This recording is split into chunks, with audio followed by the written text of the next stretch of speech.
Hey, Em, welcome. Glad you're here.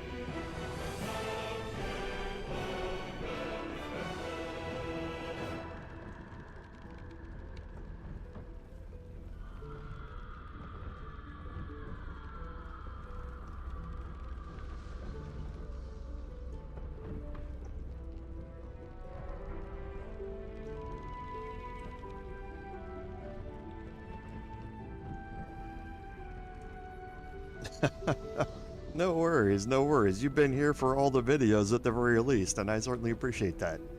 But yeah, glad you're here.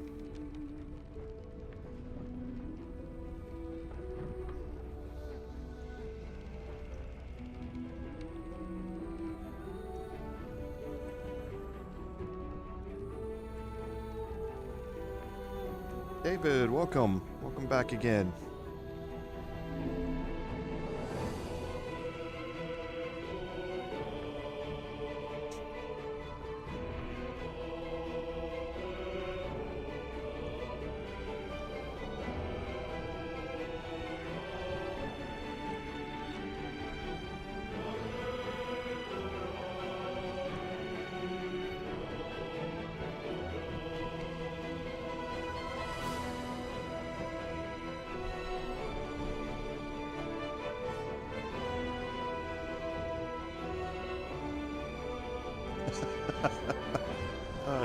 Yes, it was. But like I said in one of the comments, I have a fully functional time-space GPS, so the multiverse will have itself corrected next week when we come back. It's gonna take a lot of work. I've already started it, but yeah, we'll be back to normal. I think it was fun though, because y'all got to see some stuff that you never get to see on live streams. You know how different things play out. So in one respect, it was good that it happened, but it's going to take a lot of work for me to get back.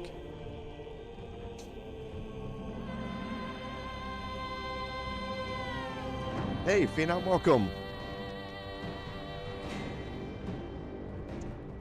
And you know, I mean, I take full responsibility for that. Even if the list I had would have been 100% complete, I still missed the Halsin thing. However, it didn't list some of the other things either. And I didn't expect it to happen, but it was fully my fault for not following through on it. And that's kind of why things are getting changed a little bit. Because what this is also showing me is that there's so much that is different in Act 1 than the last time I played it, which was so long ago. Hey, Lord Henry, welcome. Act 1 is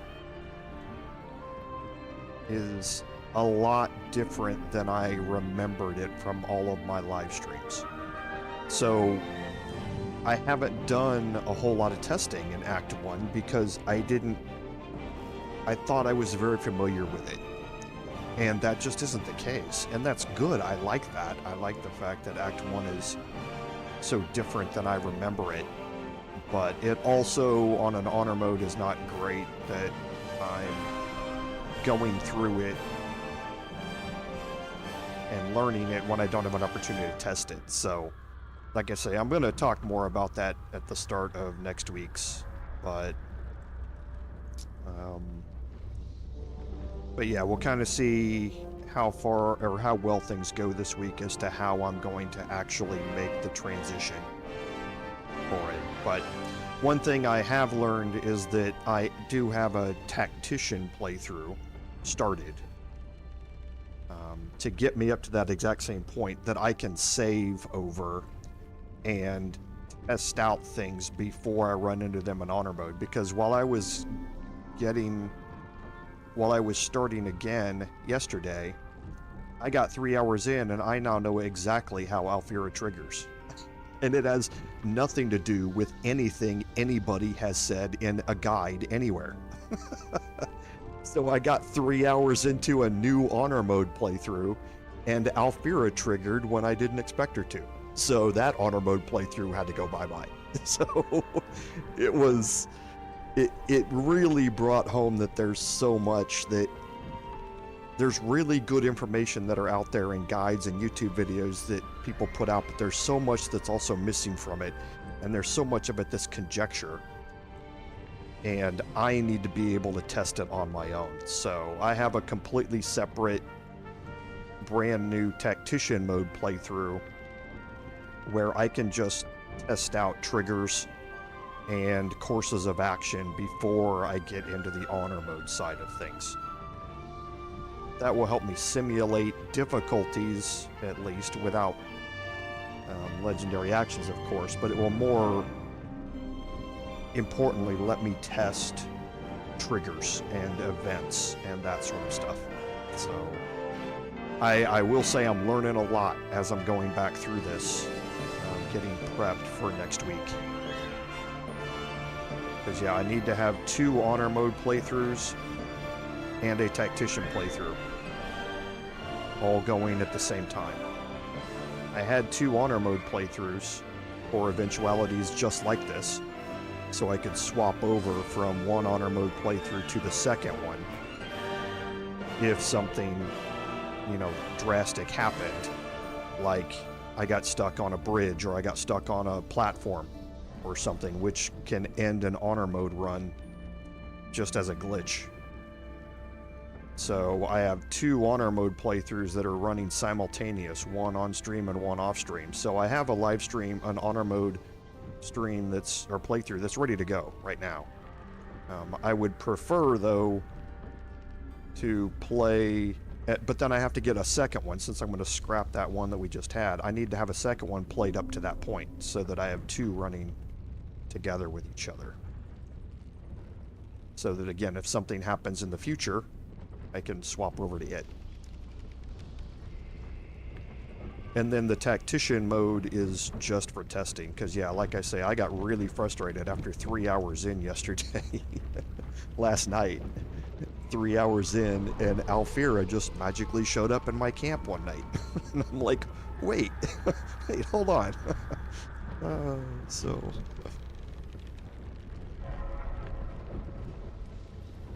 Hey, Philip, welcome.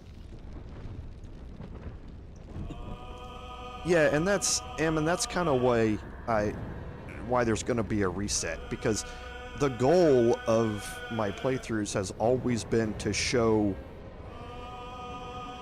for all of you to learn things as I go, not just to see me try and fail miserably and stuff, which you see all the time with content creators. My goal is also to help you see new ways to do things or new things that you might have missed. And while I grant that an honor mode playthrough is probably not the best way to do that, I think combining them both together is very, very interesting. Yeah, and that's, Lord Henry, exactly what the tactician playthrough is for, because I think I now know what triggers Raphael. Because my tactician playthrough, I have been to all 3 of the spawn spots, and he is not there. So I am going to now test out tomorrow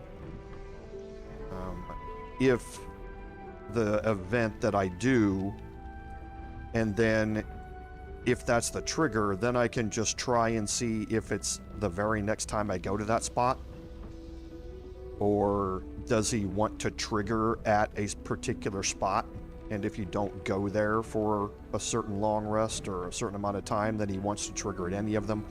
And that's what the tactician mode playthrough's for.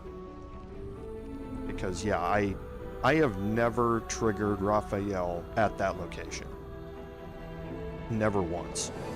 And I've triggered him at the other 2, but never there. And I think I know what the trigger is, but I'm going to go test it during the tactician mode and see exactly what it is. Oh yeah, and there's going to be things that I'm going to have to accept.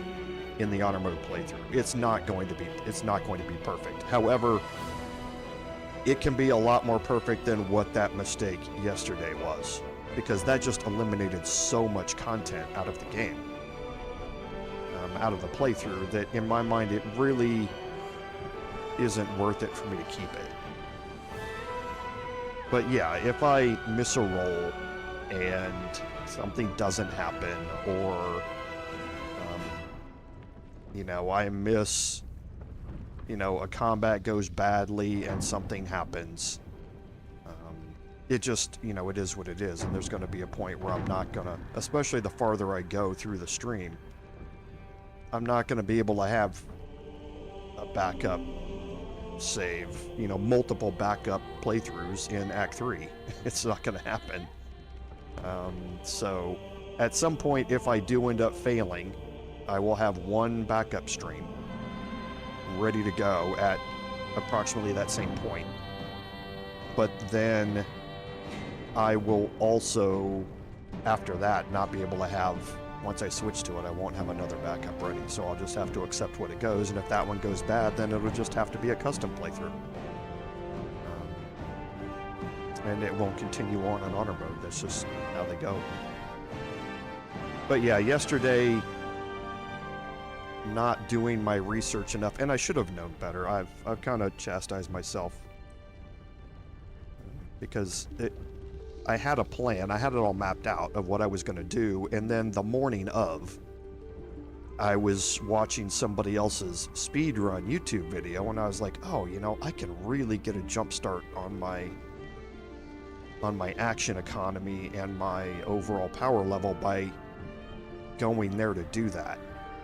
And as it was a speed run, they didn't really go into all of those things, so I did some research beforehand and thought I had it all figured out, all the consequences of it, but I obviously didn't.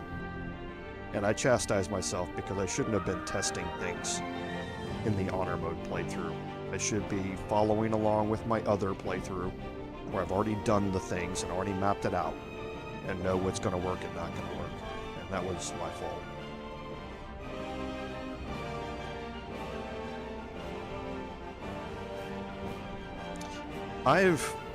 That one is an easy one to test, Philip, because I have all of my saves for my other playthroughs. So I went back to my very first playthrough in the full version, and which is obviously now fully updated to the latest patches and everything, and I tried it about a dozen different ways and worked out a system where I could get it to go. Now, it obviously is still risky. Things can go wrong. But there's always percentages involved. And if I've tested it and I feel it's going to work, then I'm going to pursue it. If I test it and it's 50-50 or, a third of the time, then I'm obviously not going to try it. Things like pickpocketing the statue back from Mole, for instance. That's a 50-50 shot. And you have 2 chances to make it work if you fail it. So that was the most risky thing that I did yesterday. It was actually pickpocketing the idol back. Otherwise, Mole and everybody down there will go hostile, and I have to try and get out of there. And I'm in an enclosed area.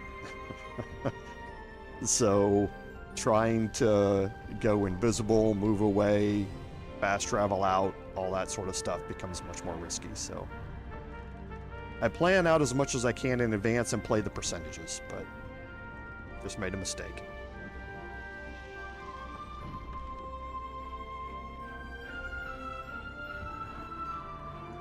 Welcome everyone to today's live stream, episode 38 of our Baldur's Gate 3 Paladin gameplay series. I'm Commander Jarval, and I want to thank you for coming along on our journey today. So, on one admin note, weather here where I'm at is bad. It was bad Friday, and it was bad yesterday afternoon, and it's been bad today. We have severe flooding in areas, not where I'm at, but areas around us. But it is still storming pretty bad, so hopefully we don't get any power outages or anything like that, or interruptions, but we'll just have to play that by ear. It's completely out of my control. So if things go dark, and I'm not able to get back, then watch for a community post explaining it or something like that. But hopefully, cross our fingers, we'll be okay. So I think that's it for the admin notes. So on our recap, last week we had gotten into the lower city, and the first place that we ventured into was the Flaming Fist Barracks, which is right near the Basilisk Gate. And we had talked to the rat in the basement, or in the jail, and off stream I said I was going to buy out some of his inventory over and over of the universal resistance potions, and that's what we've done. So we're going to jump back in here, and then we'll quickly talk about our plan of attack for today, because there's so much in the lower city to do.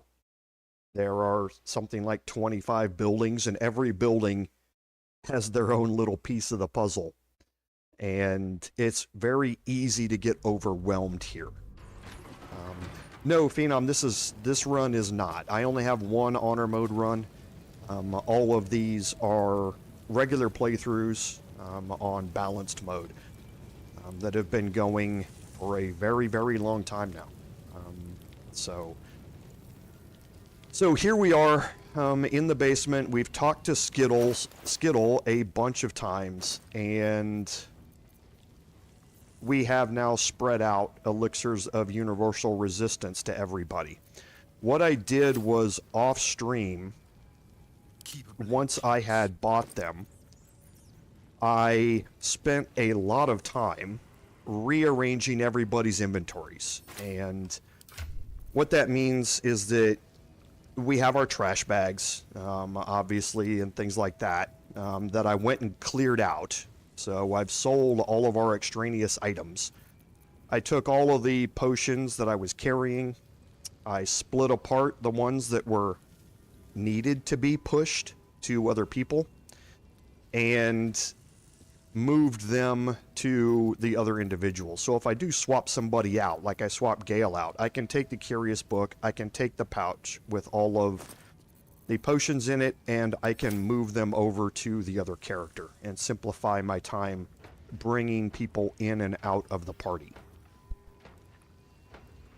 You can see I've also made a change to my Paladin, and this is all in the interest of testing right now, but I have changed over my Paladin so that we have Great Weapon Master as one of our feats, and we have Savage Attacks.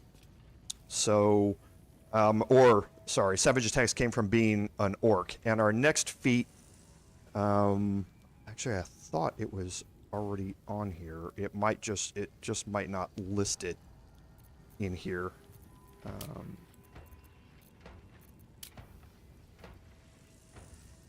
Because yes, at level 5 Paladin, I took... oh boy, I'm struggling to remember what the feat is.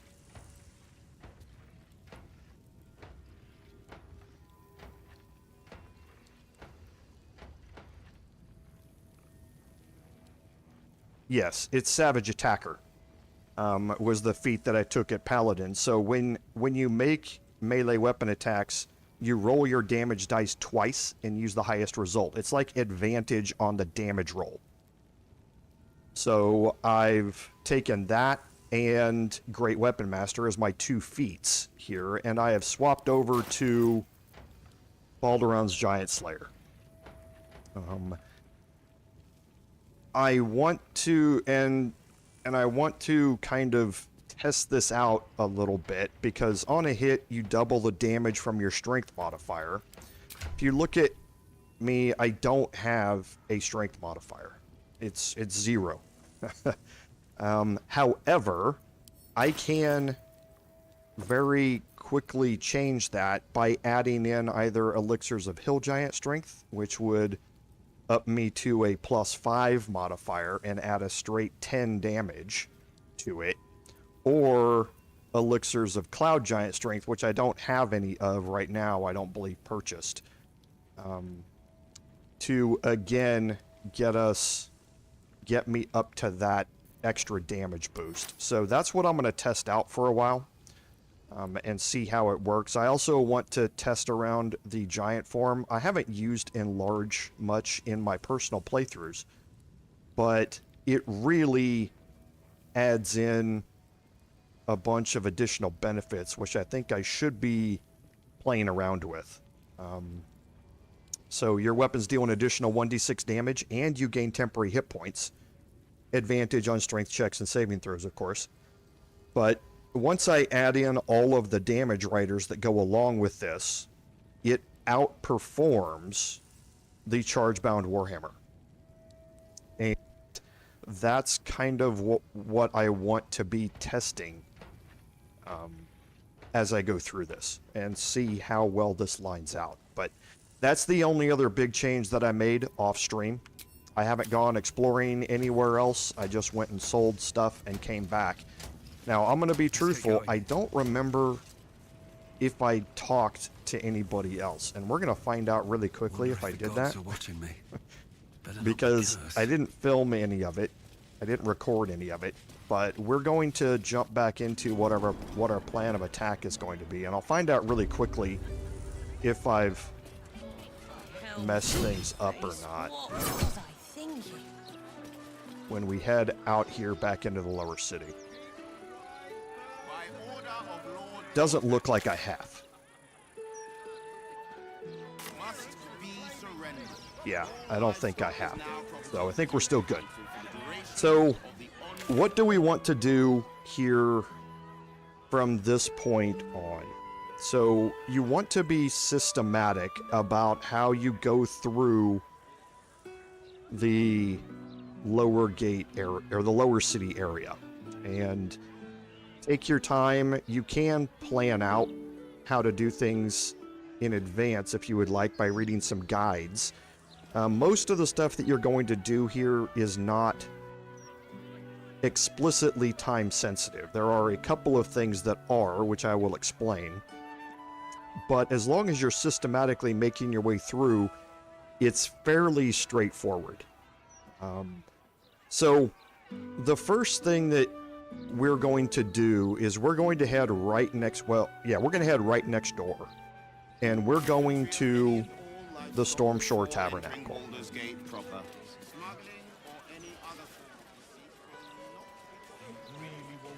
And that's right here. Located in the Stormshore Tabernacle, if my memory serves me. Do whatever you need. Okay, now the Stormshore Tabernacle here has 3 major things that you can do. The first is Vicar Humbletoes. None of them answered. Your patron may not enjoy you shopping around the divine warlock. It bothers me none. Be welcome, child of faith. You have come far, I perceive. How may I serve you this day? I am Vicar Humbletoes, guardian of the Stormshore Tabernacle. I keep the peace in this sacred place and guide those in need. Here, clerics may commune with their gods, and even hear their responses, if they are so favored. I am also granted the power to provide holy resurrection through sales of revivification scrolls. Of course, my child, within limits. Behold my wares. So here's the first thing, is Vicar Humbletoes' inventory. So he is also one who sells the elixir of universal resistance as well. He has also some other resistance potions in a pool here. He also sells all of the various large healing potions. So you're going to be able to buy the supreme healing potions here as well. So he's a good person to raise your attitude with, just from a simple supply and demand standpoint. You're going to normally need a lot of these things, so having them on tap is good. He also has some really good scrolls that he gets out of the scroll pool list, including the Scrolls of Hold Monster. These are just OP. And having a steady source of them is very nice. Now, you may have to reload because I don't think these are guaranteed every time you reset his inventory. But they're extremely valuable, and they do pop up in his loot pool. The last thing are the 3 items that he sells here. So the Sacred Star is actually a really good mace for your Radiating Orb builds. It does, on hit, it inflicts 1 turn of Radiating Orb. So on hit, it's going to inflict a condition automatically. That means if you're doing the whole Radiating Orb reverberation build, it's automatically going to start stacking just on a hit because it's inflicting a condition. It also does 1d4 radiant damage. Disregard the +2s and 1d4 fire. Those are from gear that I'm wearing. But it deals radiant damage on hit, which means that you're also proccing more Radiating Orb and more reverberation because of it. The Sanctified Weapon, undead creatures struck by this weapon are possibly turned. It's a very, very good way to have your melee strikes on undead being able to inflict the turned condition on them. It's a +2 weapon, which is great, and it also comes with tenacity, so you're going to deal 1 bludgeoning damage even if you miss. That 1 bludgeoning damage that's there does proc Radiating Orb. So it's, regardless of whether you hit or not, you're going to proc Radiating Orb condition. It also comes with a proficiency unlock, the Dawn Burst Strike. So you deal additional radiant damage equal to your proficiency bonus, which right now I believe our proficiency bonus is 4. And then on a hit, light erupts around you in a 3-meter area. Any enemies in that area must make a Constitution save or be blinded. So it works very much like the Blood of Lathander does. However, with the Blood of Lathander doing it passively, here you can utilize it on hit using a weapon action once per short rest. So the one thing that I think was always missing from the Blood of Lathander was that it doesn't do radiant damage on hit. And the Sacred Star does that while getting some of the bonuses that go along with it also. So it's really, really nice to be able to have this. And not that I'm aware of, you don't get your damage riders on tenacity. You just get the additional +1 damage. So it doesn't proc the other things. But what it will do is, because it does proc Radiating Orb, anything that works on condition still works. It just doesn't proc any additional damage riders. So the next thing is the Mantle of the Holy Warrior. Now this gets you Crusader's Mantle as a level 3 spell. And this is basically adding 1d4 radiant damage to all weapon attacks. You already get this with your Paladin build, but having it for other people using a cloak spot can be, nice. And then the Reviving Palms, where when you heal a creature, it gains the effect of Blade Ward. This is really, really nice.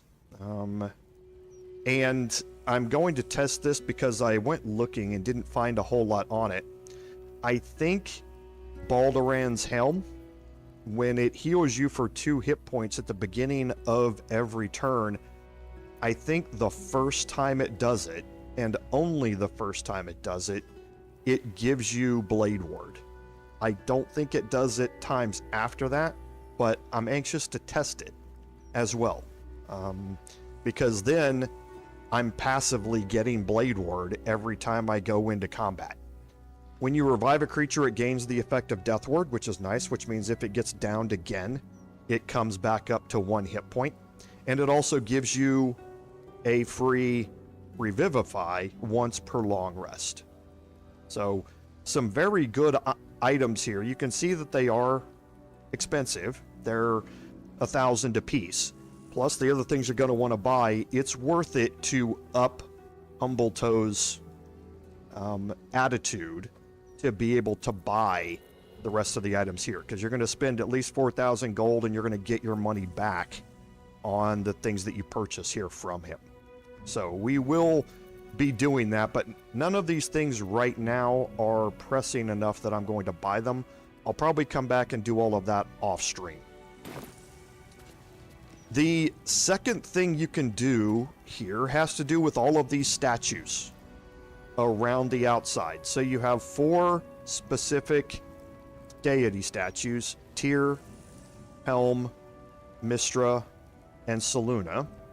And then you have the statue of the gods, which brings up all of the other gods in the Forgotten Realms pantheon.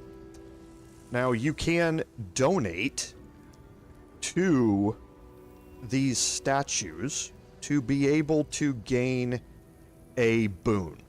And that the amount that you have to donate to the statues is just like the traders. It is dependent upon your level.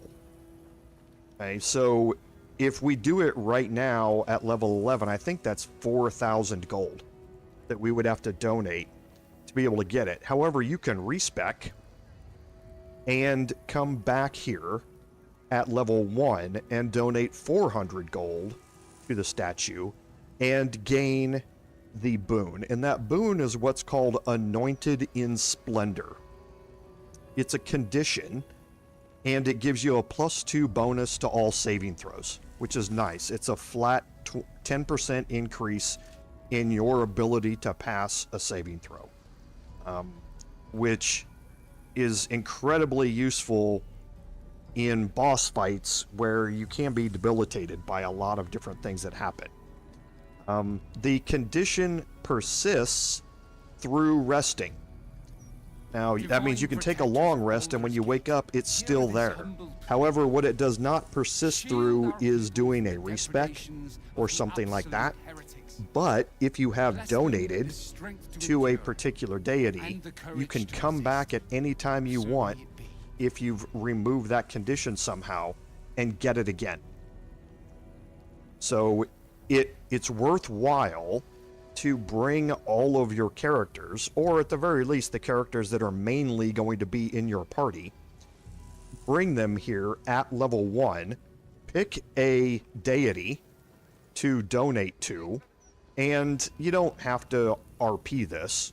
You will get some disapprovals from other party members when you donate to a specific deity that they may not like, but as far as it goes for you, there's no other repercussions. So if you're Shar and you donate to Selûne, nothing bad is going to happen.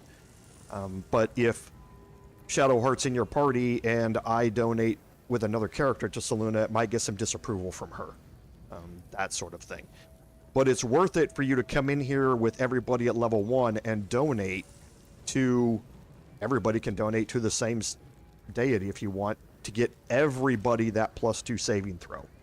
And that is something that I'm also going to do off stream. I don't need you guys sitting here watching me respec and bring everybody back here, because it's just like using a vendor. I'm going to do it one time, but then I'm not going to do it for everybody else. Okay, so let's illustrate it one time. We're going to do it with my Paladin, and we're going to do it with the statue of Helm here.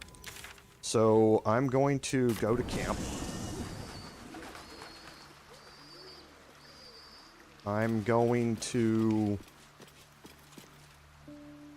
bring Astarion over to look at Withers first. On tippy toes.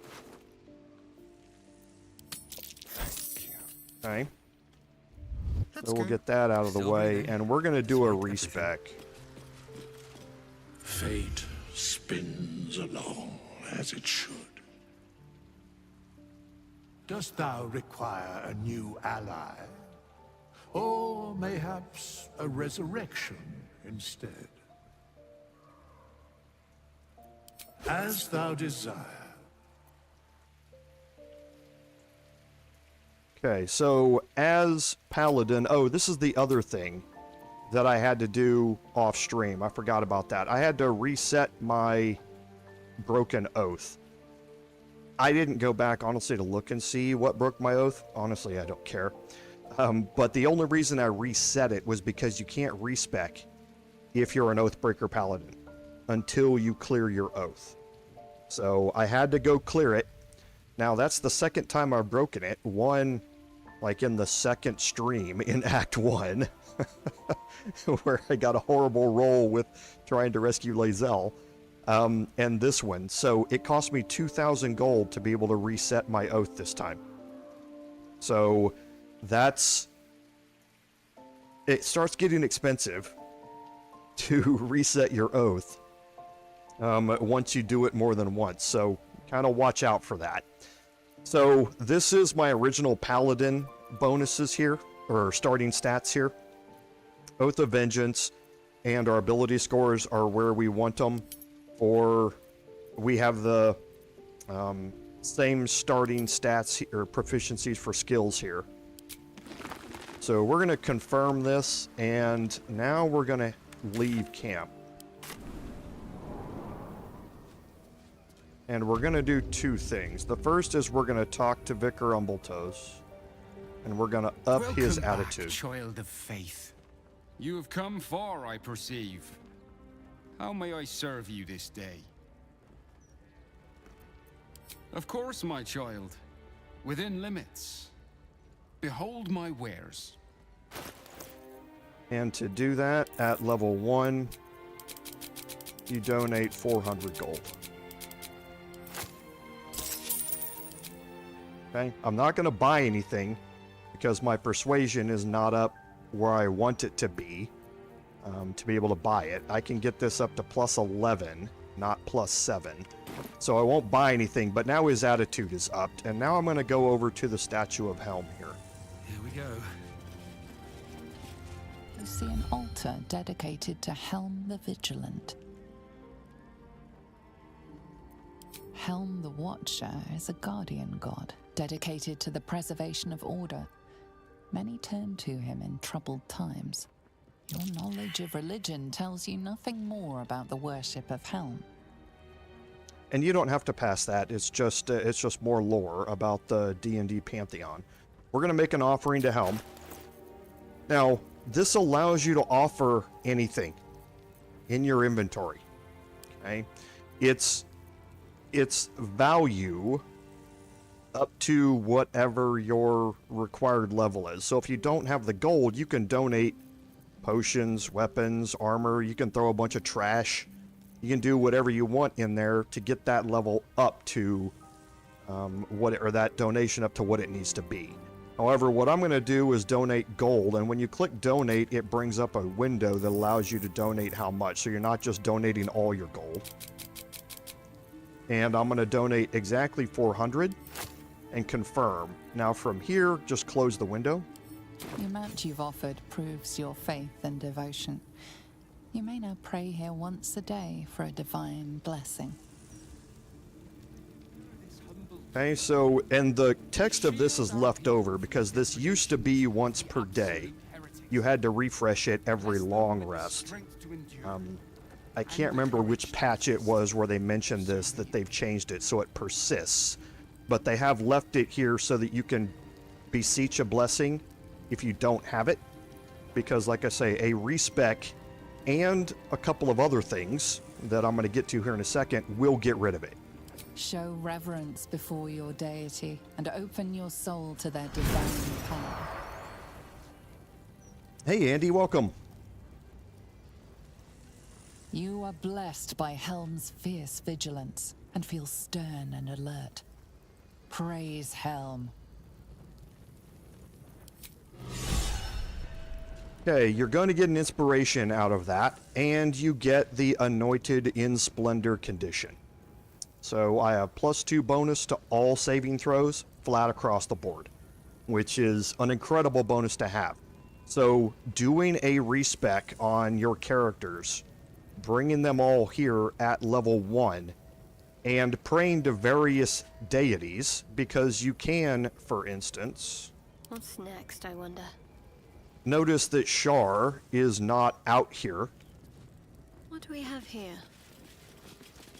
This altar isn't dedicated to a single god, but instead acts as a conduit to many. Your god is one of many, and in this place you sense a spark of its mighty divine flame. As a cleric, you may sacrifice wealth to your deity and expect to receive a boon. Okay, so 3 categories. They've broken the pantheon down into 3 different categories here. The gods of light and justice, the gods of balance and ambiguity, and the gods of greed and darkness. Well, Shar is probably going to be here. To receive your sacrifice. And there she is. So this is a way to pick any of the other gods in the pantheon, and there are a lot of them, to be able to choose who you want to offer your offering to.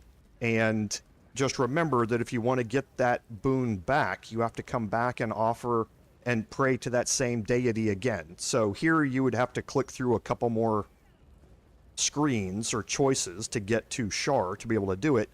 But from a role-playing perspective, you know, this is what she would do. So all of the gods in the D&D Pantheon are available here in the Tabernacle. Okay. So now we're just going to quickly go through our level up, and you will see how this works again. So our fighting styles have changed a little bit in that we're picking great weapon fighting.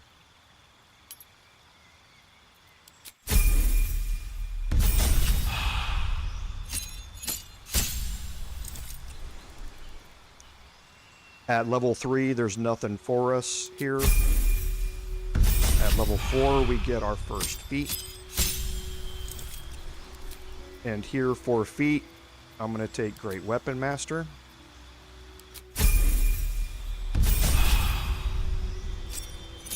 Level 5, we get our extra attack.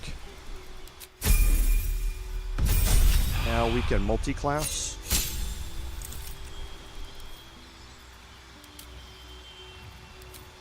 Into the Great Old One. Now we have to start worrying more about our selections here, because we have spells that we're going to need to pick.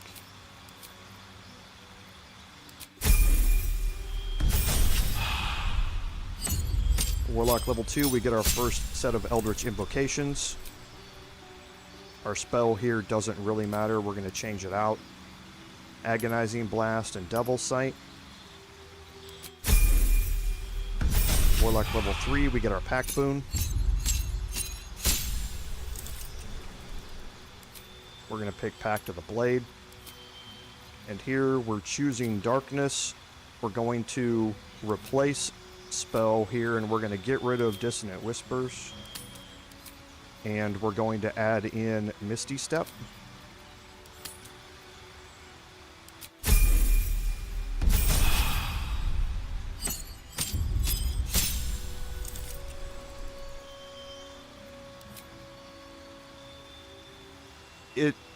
It depends on what you mean by stack.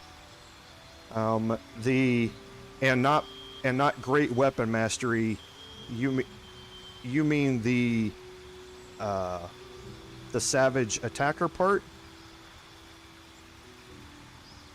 Because or do you mean the fighting style that we took a second ago, where if you roll a 1 or 2, it re-rolls? So for our cantrip here, I'm going to pick Minor Illusion. For my spells, it doesn't really matter as much.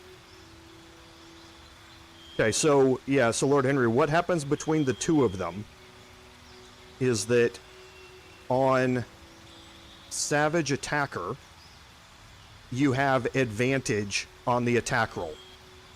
So it's going to roll 2 damage rolls, and it's going to see which one is higher, and it's going to use it.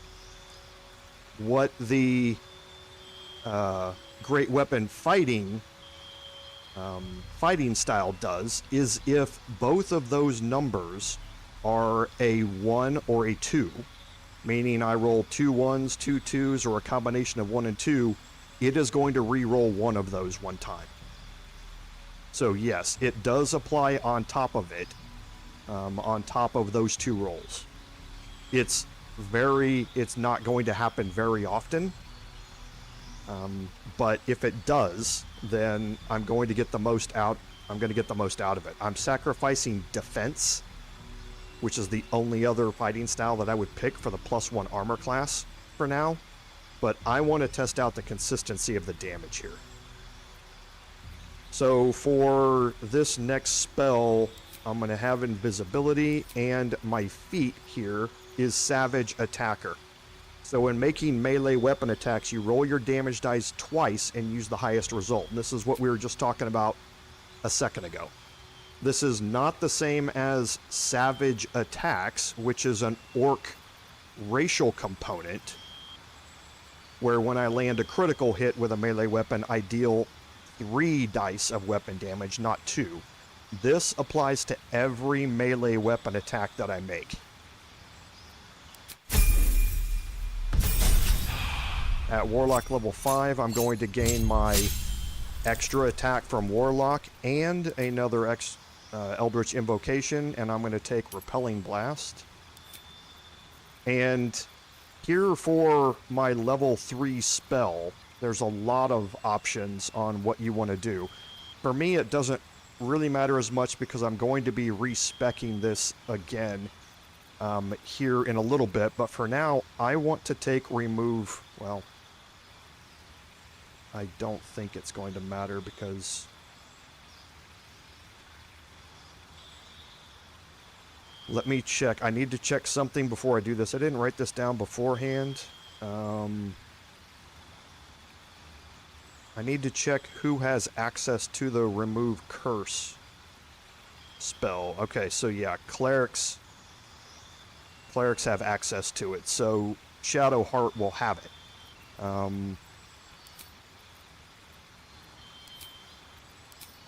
And nothing else I want to change out. And then at level 11 is our last one. We add in our final multi-class, which is Fighter. Our fighting style here, you can go with defense. So Great Weapon fighting, and now defense. None of the others are going to benefit me at all, and that's why it doesn't matter if you take Great Weapon fighting earlier or later. As soon as you take Fighter, you're going to be able to get the other one. And that's what I said, it didn't really matter. I might as well take Great Weapon fighting because even if the chances of it ever needing it are low, there's nothing else here that's going to help me at all through it. So defense is going to get me a flat +1 bonus to armor class.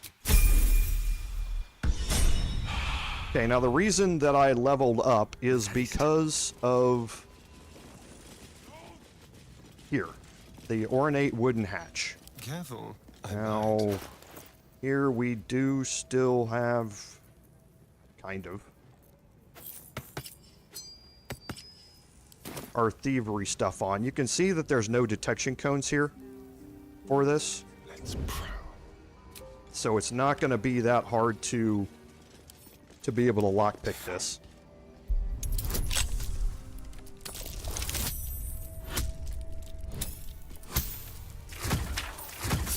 In honor mode, Andy, since respecking is free, basically, you need to utilize it as much as you can. You don't have to. It's not an option that you have to use. However, because it's free, you might as well. This place is more dangerous than I thought. Okay, so popping down here, we definitely want to make sure that we remove all of his thieving gear. Well, actually, no, we can leave it on because I forgot we've got the traps. My fault. Okay. We don't want to move. We want to break our group and start moving around down here. Now, we passed some perception checks here, and there's going to be a lot more down here. Okay, there's the next one. So there should be 3 gas traps here and the marble plate.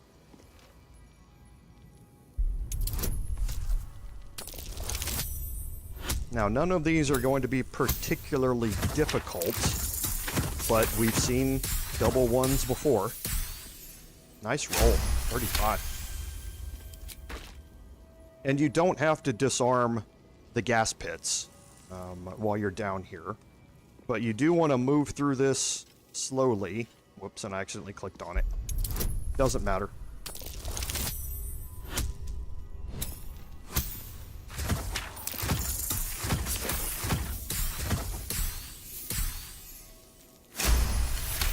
And you know, I can illustrate something else while we're here. I might as well, since we have it.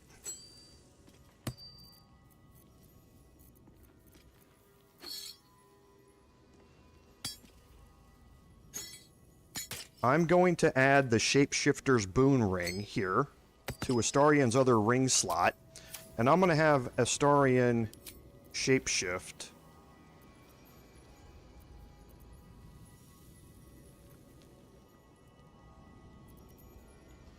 He's a high elf, I believe.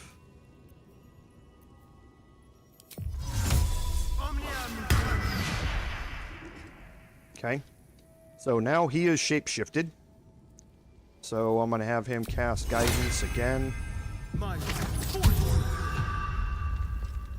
And you see, he now has Mark of the Shifter. So I have another plus 1d4 bonus to all checks. Be careful. There are traps about. So now if I go to disarm this, I have an additional 1d4. So look at all the bonuses. So I'm adding 15 to 21 on my checks here. This is without Bardic Inspiration, which can be 1d6, 1d8, or, spoiler alert, 1d12. So this ring is, as well as stacking another buff that we left back in Sharess's Caress back at Worm's Crossing, which only lasts for a long rest. So this is how you stack up enough of these things together to be able to more easily pass the checks. For instance, Oh dear. Someone's left a trap out for us. at the Mirror of Loss and things like that.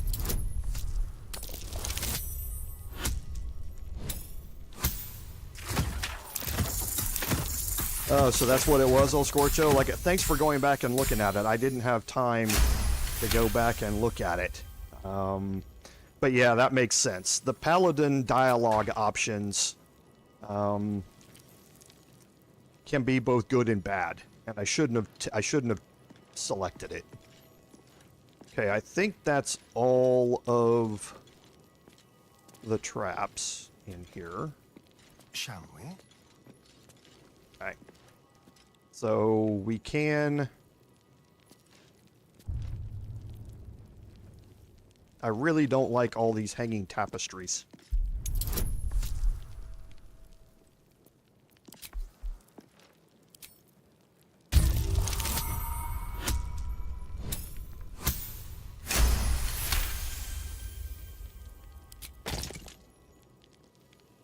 Because you have to be very careful when you're in tactical mode, which is what they call the top-down mode. You can actually try and be placing a spell or something and be clicking on the tapestry instead. So things can get a little weird.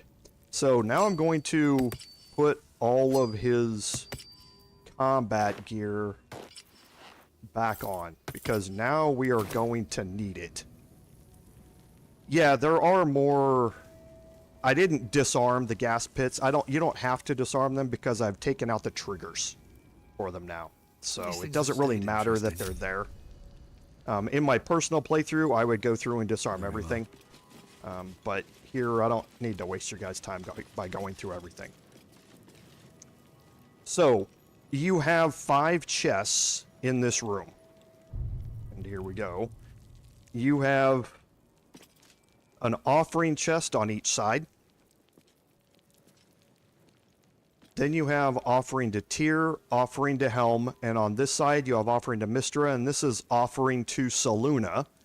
And this is the chest for the Statue of Many Gods. Okay. Hey, Ostermura, welcome.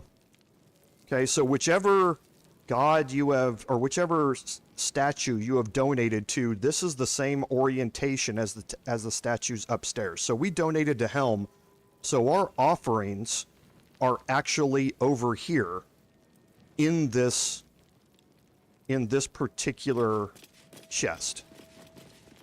So we're going to go in here and we can open this up. Here's our gold. Okay. For some reason, there's always one missing. I don't know why that is. I've tested it multiple times. It's really weird. But your gold is in here from your donation. So if everybody donated here, all of your gold is going to be here, minus 1. There's also another item in here. Somebody donated a Shield of Shielding previously, and that is in here as well.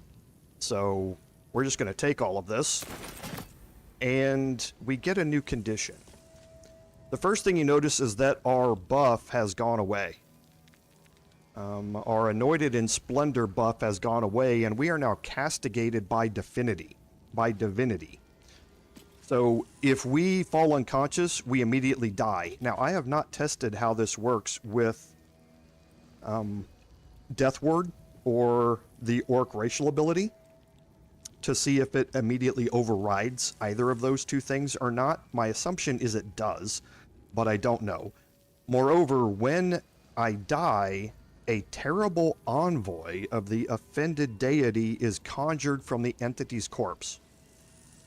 There are one of 3 different types of envoys that can be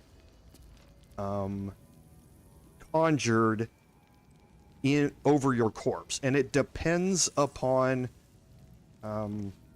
which god you have prayed to as to which one you're going to get. And we're going to see one of them right now.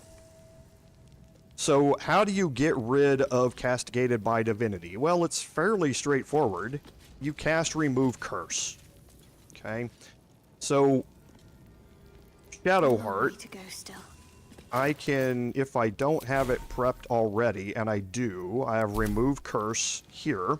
You just cast Remove Curse on whoever has it, and it's going to get rid of it. Now, the game goes, you're not getting off that easy.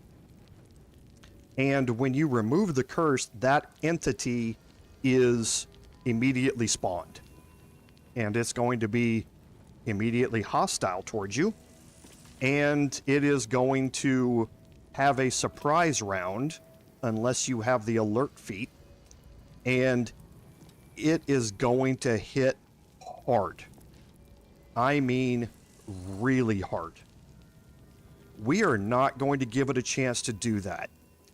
However, that one round of combat is more than capable of killing any of my party members right now straight out.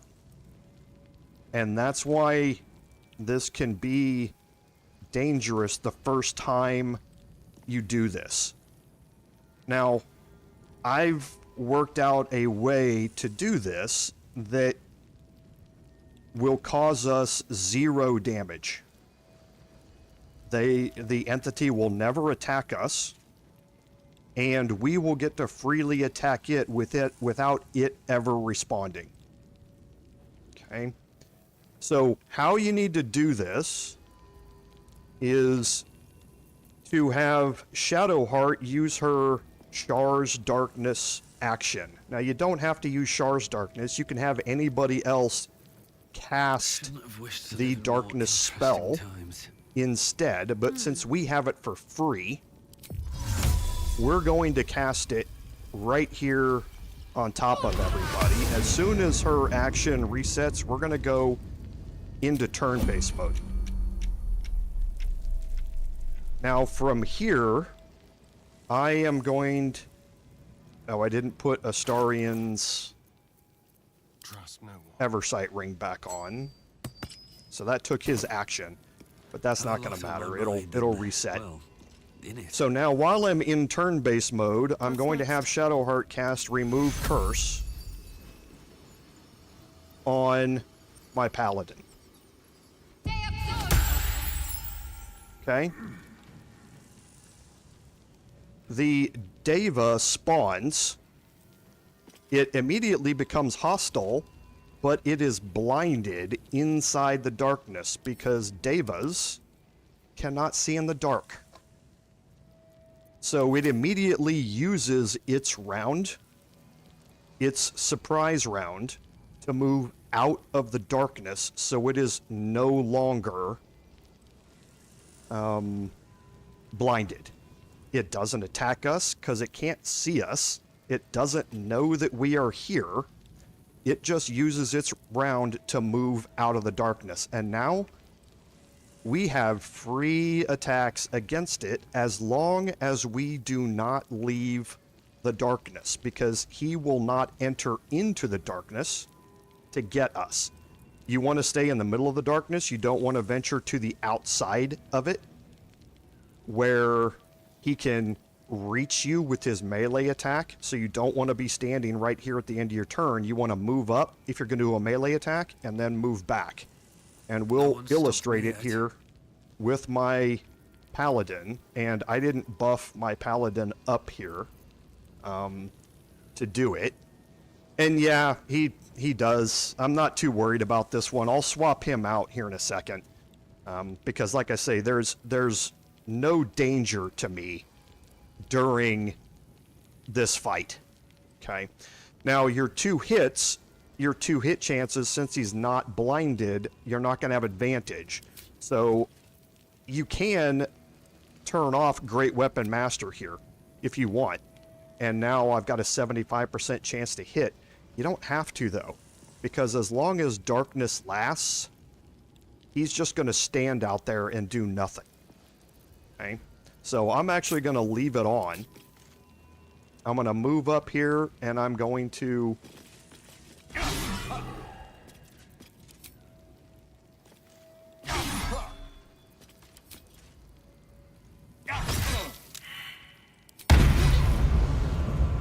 Okay, and then I'm going to move back and exit turn-based mode. And you see what happens? He's outside of turn-based mode, and he's not attacking us. He's not able to do anything, and we don't enter into combat at all.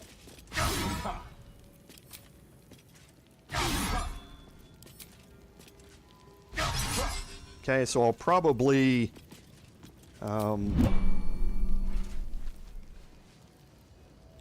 it off just so I can hit more reliably while I'm doing this, because just not to waste time.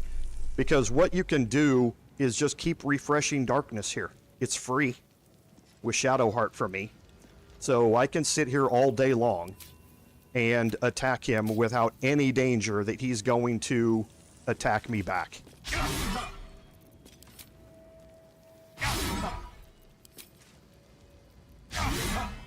Okay, I didn't expect to miss all of those, so I might as well start adding in everybody else here. No rest for the wicked, I see.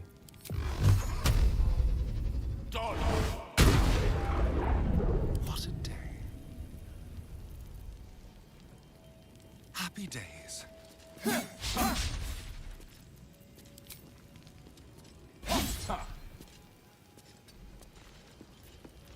a long way from Waterdeep.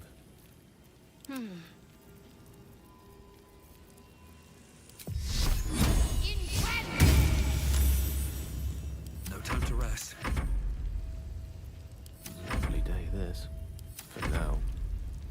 And you see, he just sits there, waiting for me to beat on him again. And that's what you do over and over and over again. There's no time to waste.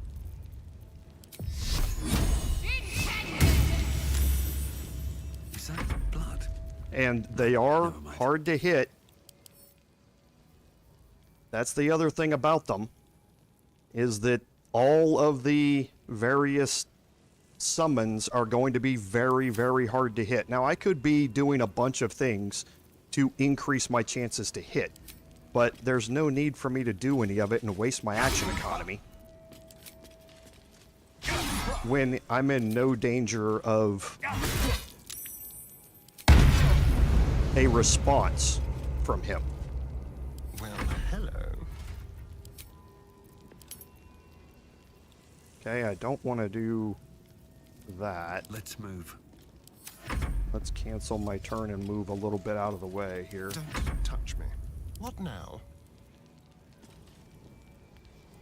Okay, I still can't get through there. All's well that ends not as bad as it could have. Someone there? There we go. Time to die.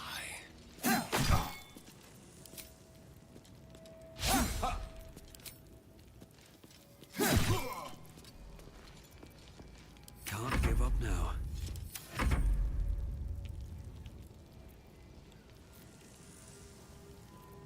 One with the weave. My faith will guide me. And now we're probably getting down, and darkness is a little bugged because it doesn't tell you how many turns remaining it has. But we should still be fine. Still alive, so that's progress.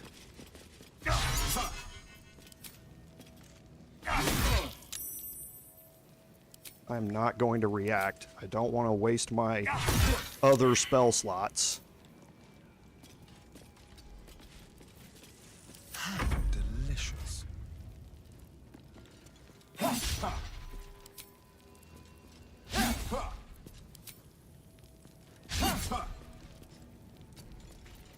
Yes.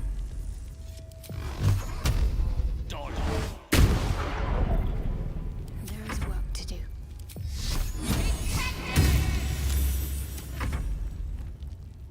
Okay, so hopefully this round we get him.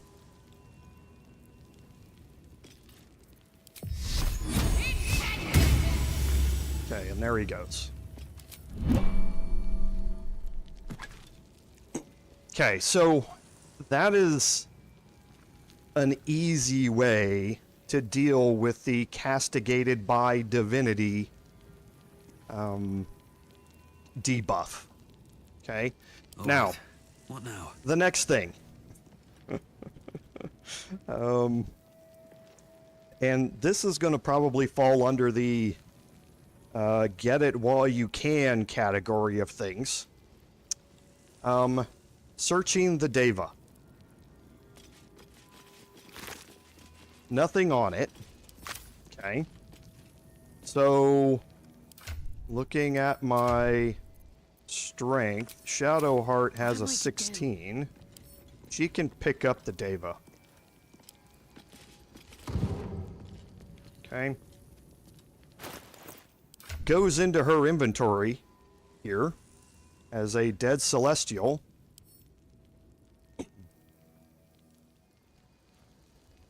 If you do a search, you're going to find the Deva mace.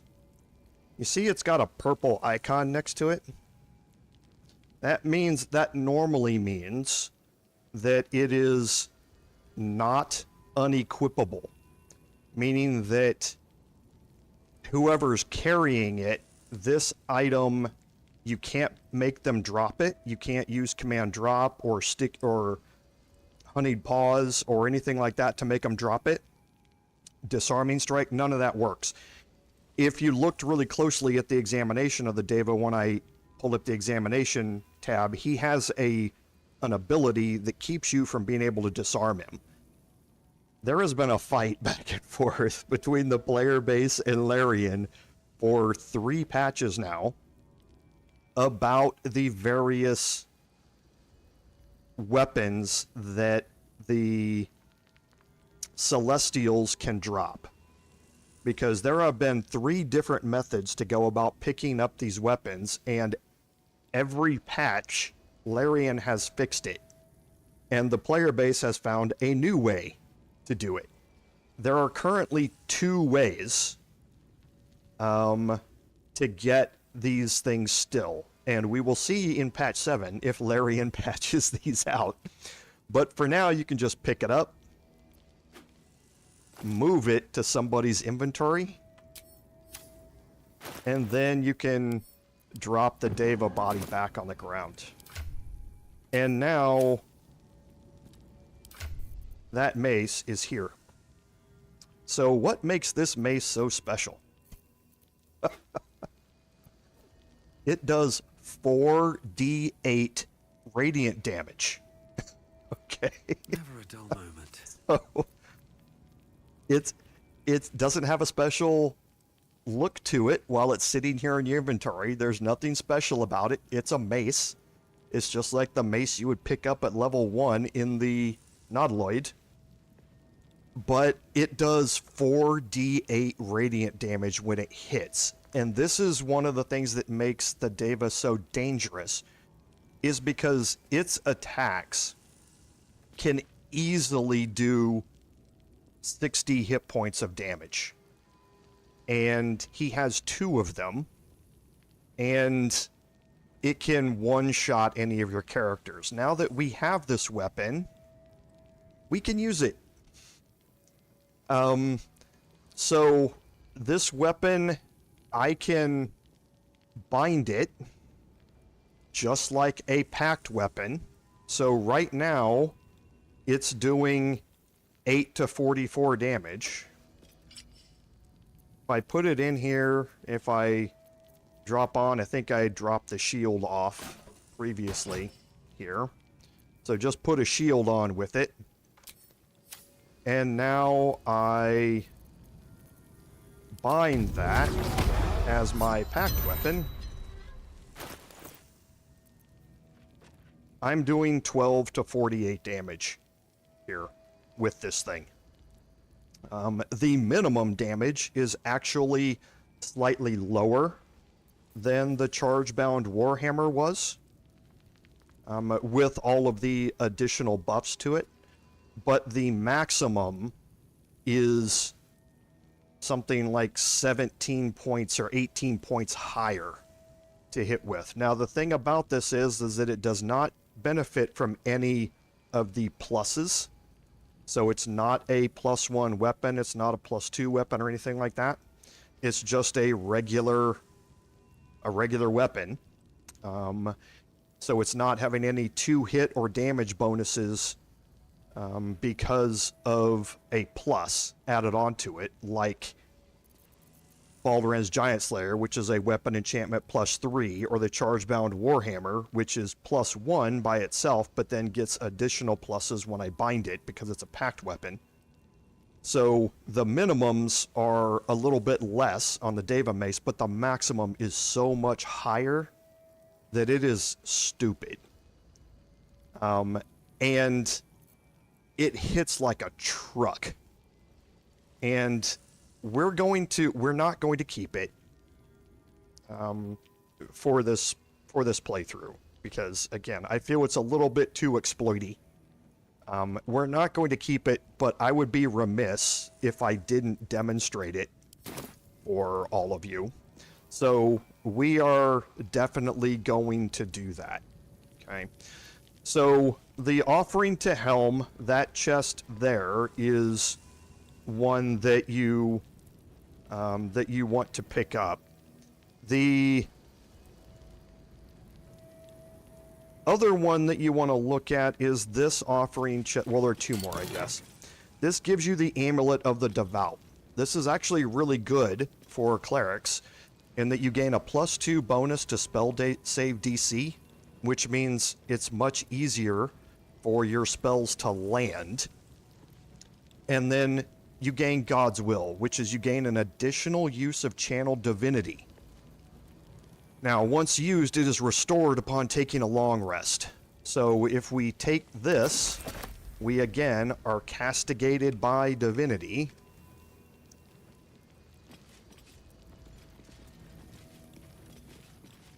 And everybody's going to do their weird pathing thing, and we're going to get everybody in here.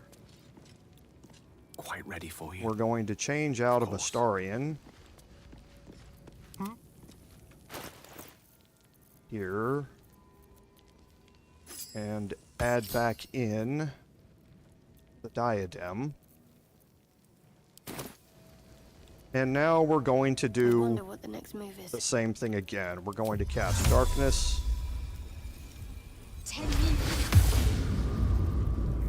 And we're going to cast Remove Curse. Okay. The Deva is again here. Looking ahead.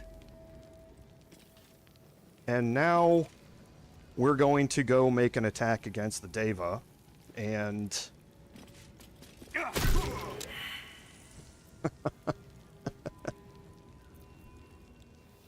we're not going to react.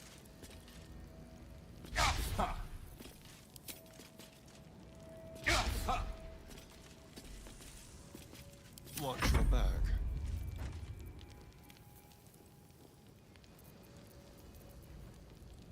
Like a wraith.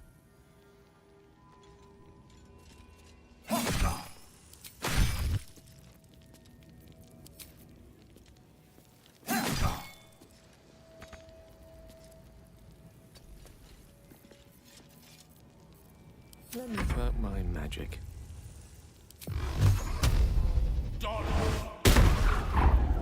What's next, I wonder?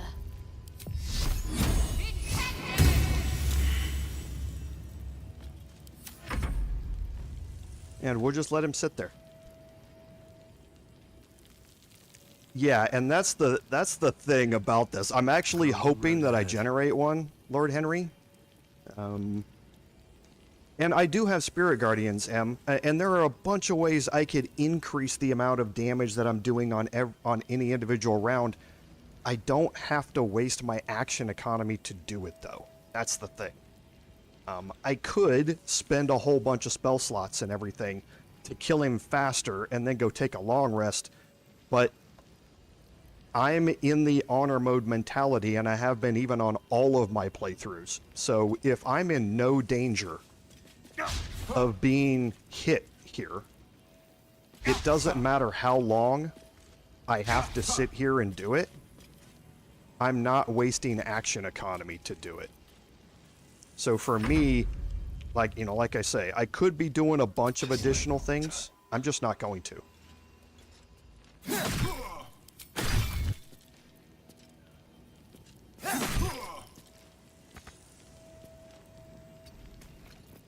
Your desire.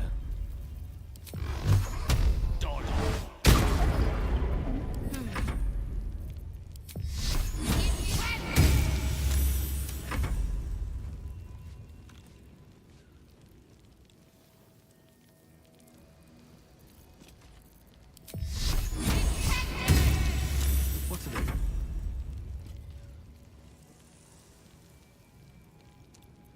How? Hey, Astarian must be blocking him. Yeah, that's exactly right. The fight is free. So, in my mind, I'm just not going to spend the action economy when I'm in zero danger here because of this method.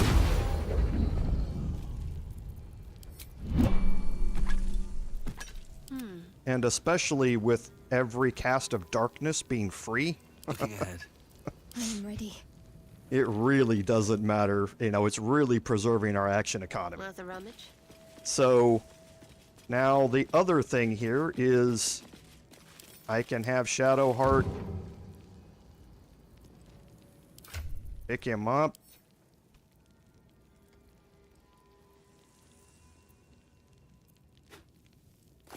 I can get as many of these as I want.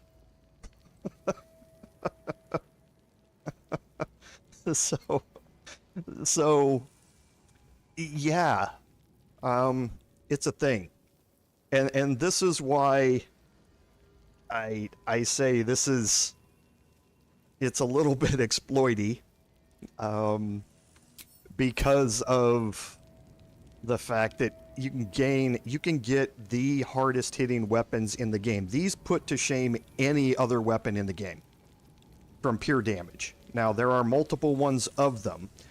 You are, depending upon the divinity that you spawn, there is a Cambion that will also spawn, and trying to remember what the last one is.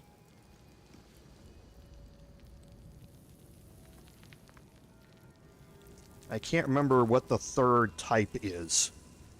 So there is another one that will spawn, and they all have different weapons. The Cambion has a flame blade weapon that deals fire damage. It's not as good as the Deva weapon, but it is a scimitar, so they're light and finesse, and you can dual wield them with your Dex characters, and that takes Astarion's damage output through the roof if you've spec'd him as a dual wielding sneak attack character, especially if he's an assassin and he can get a surprise round and everything he hits in that round is a crit. It's stupid. He's capable of doing something like 450 damage per round. And it just gets dumb. So I'm, again, not going to be keeping these things, but that lets you know kind of what they are. They don't sell for much, so they're really not worth selling, but they do have kind of a cool skin to them. You know, they don't look like anything here, but they do look kind of cool when you've got them on. So you can, and yeah, you can, if you have the dual wielder feat, you can wield these maces if you want. But yeah, you can get these weapons this way right now in the game, and not have to really think about it too much. Blood. So the next one, and I'm going to move Shadowheart back here because we need to do this one more time, I must keep going. is over here in the chest to tier, I believe. Well, I can go look without What's inside? Without taking it. It's not that one.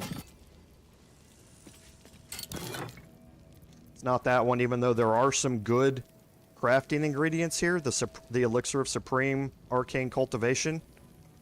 Really nice. It might be here. Yeah, I think it's in tier. Yes. Here you have the Hammer of the Just.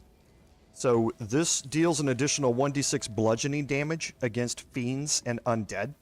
So it's just a straight up damage bonus. It also does 1d4 radiant just by itself. So again, this is a great one-handed weapon if you're trying to proc radiating orb and or other conditions by dealing radiant damage with your weapon. This allows you to do that. So we're going to take that. We're going to move our Paladin How much farther back can in I the go? middle. What's next? And we have one more remove curse here. We also have some scrolls, if we wanted to. And again, I have to be careful where I cast this, because I could cast it up here, and see it's going to cast it on top of this stupid hanging tapestry. So I need to be careful where I'm clicking here.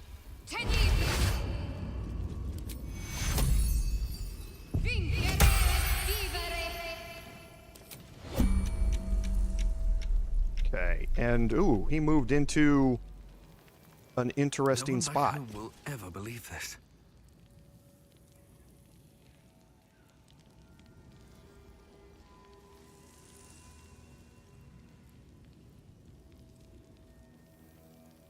Okay, so I need to be a little more careful with this.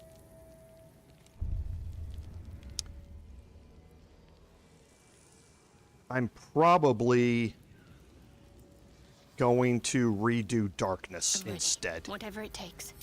And this might put me into combat because there's a split second where darkness kind of disappears.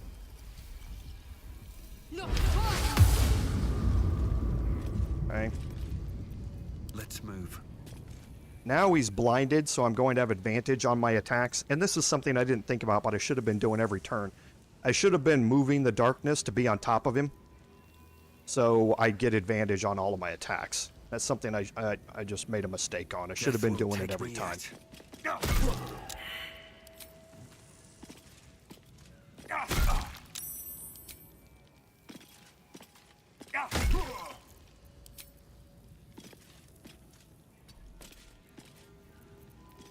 Don't touch me. Into the shadows.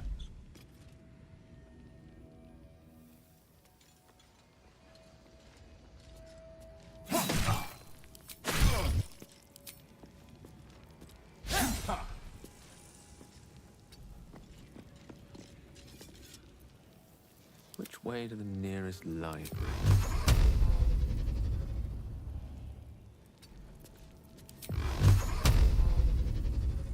Long way to go still. Still breathing, despite everything. Now he's going to move. But again, I can just use Shadowheart My faith protects since I have free darkness. Now I would not recommend doing this if you don't have a free darkness spell. Okay, so it finally, that's what I was saying. Sometimes it will put you into combat because there's a split second there where it drops the darkness and institutes a new one. Oh no, did I cast that on top of... Where's the darkness? Did I accidentally... No, it's down here. Okay.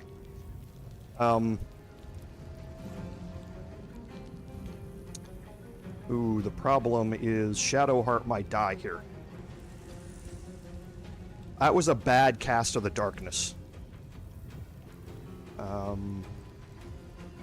I cast it too far forward, and Shadowheart is too close to the edge. He might be able to see her, and that means he might fly over here and be able to attack her.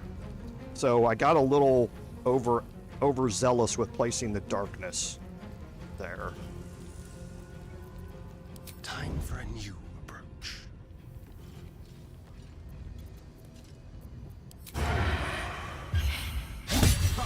Oh, I didn't need that at all. Or that. Or that. I love that.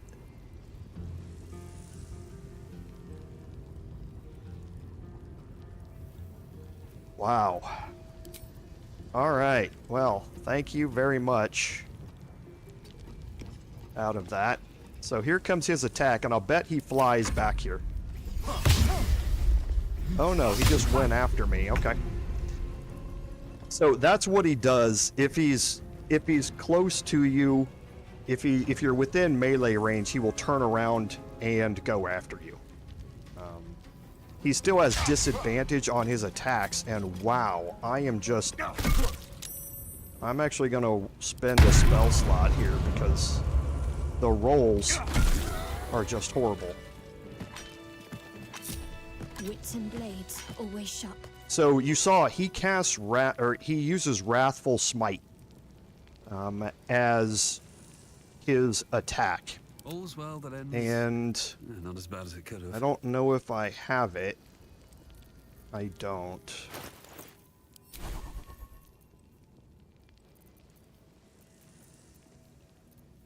Yes. So I believe that's what it was, wasn't it?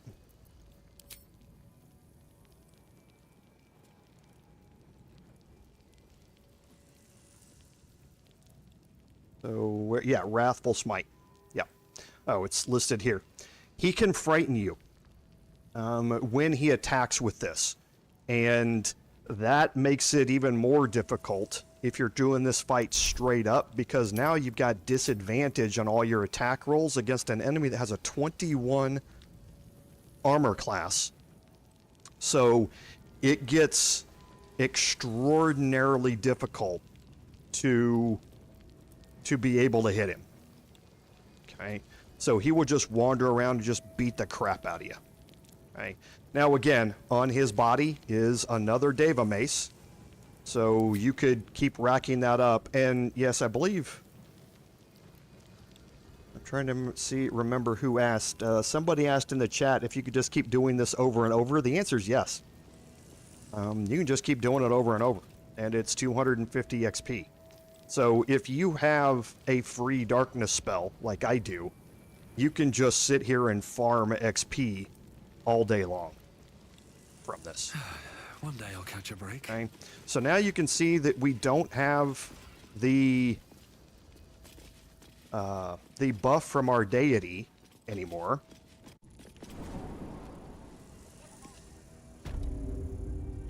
But if we go over to Helm, I'll give it a shot. You see an altar dedicated to Helm the Vigilant. we can beseech a blessing from him. We Show don't have to reverence donate before your again. deity, and open your soul to their divine power. He is opened up for us to use anytime that we lose that buff for free. You are blessed by Helm's fierce vigilance and feel stern and alert. Praise Helm. And now it's back. Okay. So this is something, like I say, there's no reason not to come in here with all of your characters at level 1 and get the Anointed in Splendor buff from whichever deity you want to do it with. It doesn't matter. Just come in and get the free +2 to saving throws. Okay. And that finishes out the Stormshore Tabernacle. So there's some really good stuff in there that you can pick up. So the Amulet of the Devout, we're going to change over to Shadowheart. Well, before we do it, Can't afford to stay idle. you can see she has Channel Divinity. Now she has 2 charges of it. Channel Divinity is used for our Turn Undead and things like that we have as our cleric abilities. Also, Radiance of the Dawn. This gives us 2 casts of it per short rest, which is huge because of the damage that Radiance of the Dawn does. So that's an incredibly powerful thing to have just of itself. The Hammer of the Just is here. We're not going to use it, but it can be very useful for certain fights, especially against fiends. But we're going to send that off to camp. And what was the Shield of Shielding that we already picked up. Okay. And we're just going to take this into another fight here real quick, and then we're going to go back to our normal build, because we're not spec'd out around this. So what we're going to do now is kind of skip ahead a little bit, because we want to get into a fight, right? And I'm going to get an achievement that I haven't gotten yet while we are here. Because I just thought of this today, and I'm anxious to see if it works.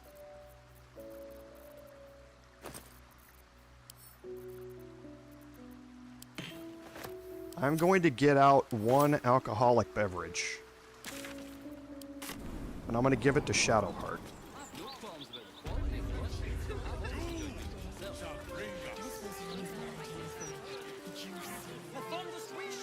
Now this is the Elfsong Tavern. The Elfsong Tavern is famous in Forgotten Legends lore for being in Baldur's Gate. We're going to do one thing in here really quickly, and then we're going to head out to somewhere else. But this is going to update the journal for visiting the Emperor's hideout. We are not going to do that. There's some debate on whether or not that starts a critical... I don't think it does. But what we're going to do is... We do have Speak with Animals, so we'll go talk to Tambourine first. Hello, Servant Ape. Would you kill those rats, please? Their presence vexes me. Okay, and Zamboomba. Look, Tambourine. A servant comes to help us. Kill those rats, would you? When they're dead, the other servants will feed us. Larian has programmed cats so perfectly. For anybody who's not a cat owner, you would not realize how funny this is for me to be seeing as an owner of 2 cats. But yes, I am just their servant. This is their house. I just pay for the mortgage.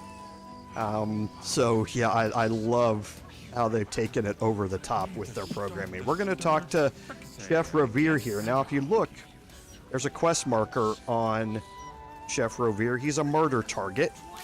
We learned that by picking up the list.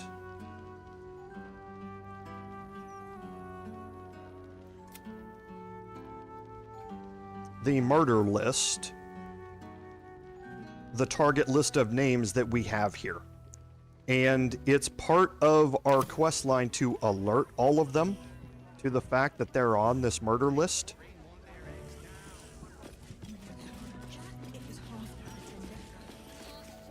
Damn rats. Oi, you! I thought I asked you to clean the rats out of this cellar yesterday already. Go on. Rip them apart with them chompers if you have to. He has different dialogue options depending upon your race. And he sees my tusks and throws in, rip them apart with them chompers if you have to. Again, Larian, you are awesome. Period. End of story. No discussion.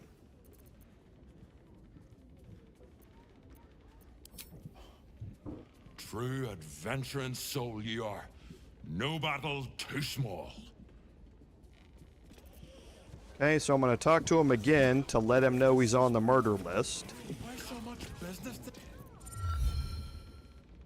Chef Revere still hears squeaking. Why do you not kill rats? Rats too tough. No, I need them rats taken care of. Here's the deal.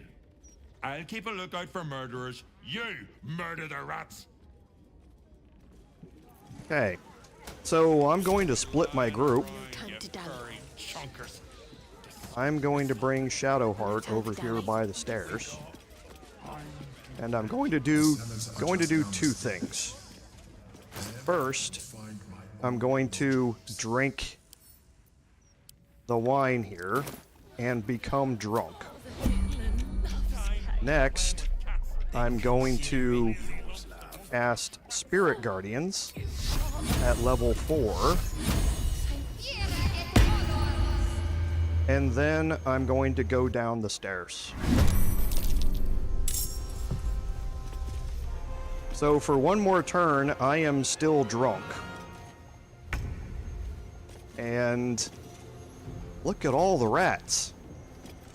There's actually 35 of them down here, I think.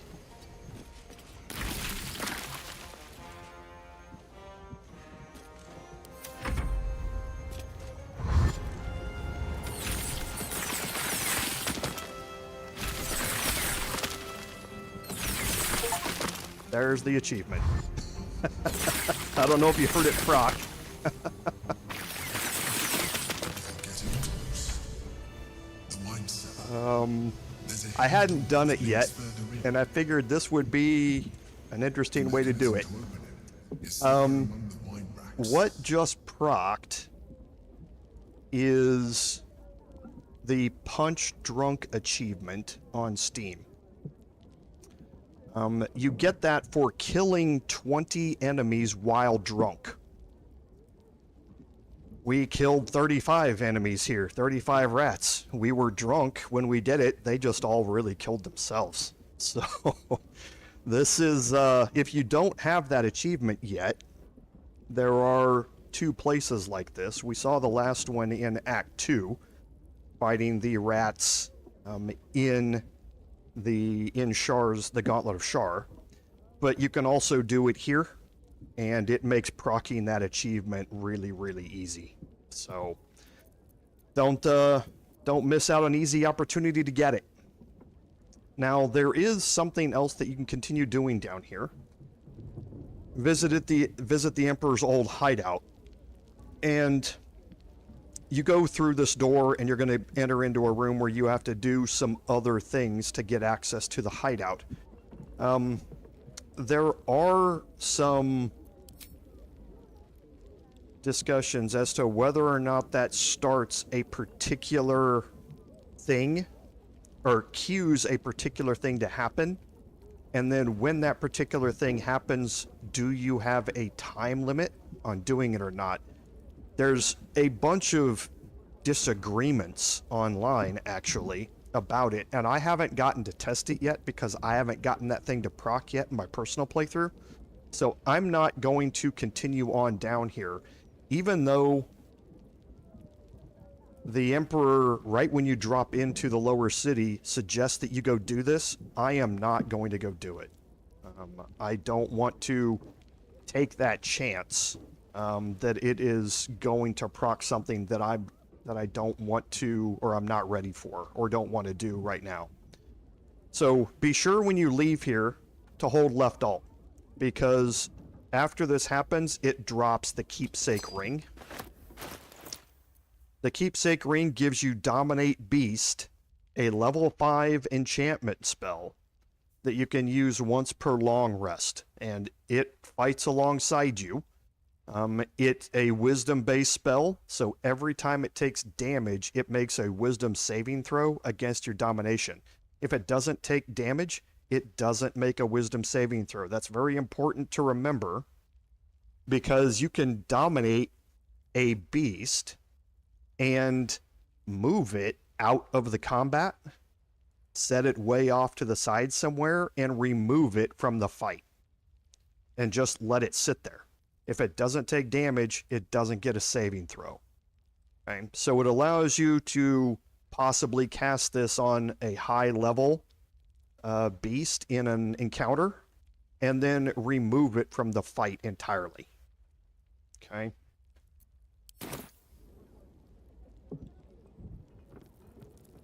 Yeah, and things are going to trigger by going through that door. You can walk around down here and explore all of this without having a problem.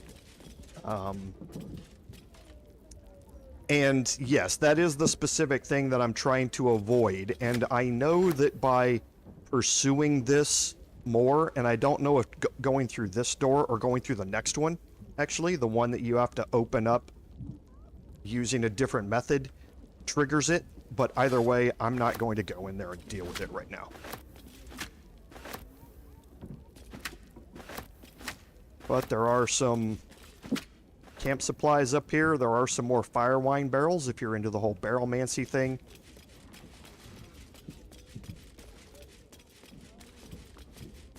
And there are some other crates and stuff that you can search down here.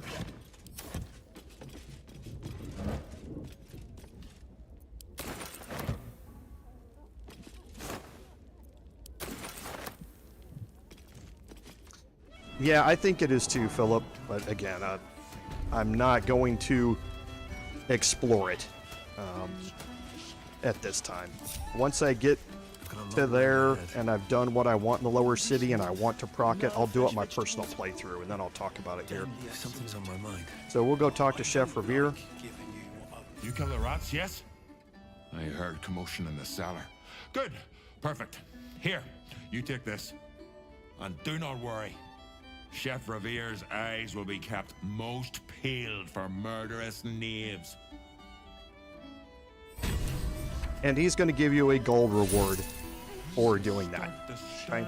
Now, there are a few other things that we can do here in Elfsong Tavern. And one other thing that I'm going to do is go talk to Alan here. And actually... No, I don't need to deal with it. Aye, aye. Pull up a seat. If you can find one spare, that is. I'm going to click on I'm looking for a place to stay. I tell you what, the murder upstairs has brought some punters, but it's also really spooked folk out of renting rooms. If we get you staying up there, perhaps folk will calm down and realise there's naught to worry about. You can have the whole upstairs floor until this killer thing blows over. For those of you who are not familiar with British slang, a punter is a trader, someone who is like a stock trader, so to speak, a speculator. So that's what he's saying, is that the murders that have happened here, and one happened on the upper floor here, have brought in a few people, but not very many, and they want us to, and he wants us to stay up there in those rooms. So we're going to ask for a discount. Charity! In Baldur's Gate! Good one. So we can give him the money, or we can use a persuasion option here. With a DC of 18.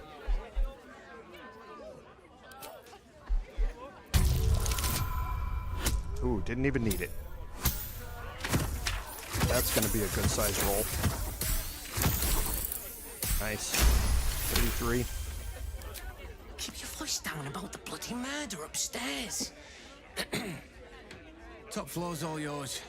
If it gets a bit too noisy at night, well, don't sleep above a pub. Once you do that, you are going to get an inspiration. Once you do that, though, you have now unlocked those rooms as your long rest camp whenever you are here in the lower city. So if we go to camp, we now have an entirely new long rest area. And it's pretty cool. It's a really cool place. This is the first time that we have not been sleeping in a cave on a bedroll or something like that. We are lush now. We have moved on up to the east side, as a very, very old sitcom would say. And this is now unlocked for us for the rest of the time that we're going to be here in the lower city. So a really nice place to stay, and really cool. People get to lounge around and react again. Have I broken my oath again? No. So why is the Oathbreaker Knight here? He's scaring me. I don't have broken oath. You go away or something. You're scaring me, because that's going to be 3,000 gold if I have to break it again. Yeah, and Smurf, there are a bunch of other meanings for it, but yeah, a speculator, someone who is trying to make money in a few different ways. But yeah, bettors, traders, all of that sort of stuff. Punters is anybody who's trying to make a quick buck through a bunch of different ways.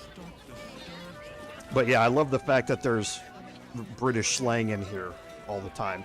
And yeah, my best friend who lives in London, they're in the financial industry, so that's how I know that term utilized all the time. But yeah, I'm sure there are multiple ways that it's used as well. So, but yeah, thanks for bringing that up. So we are going to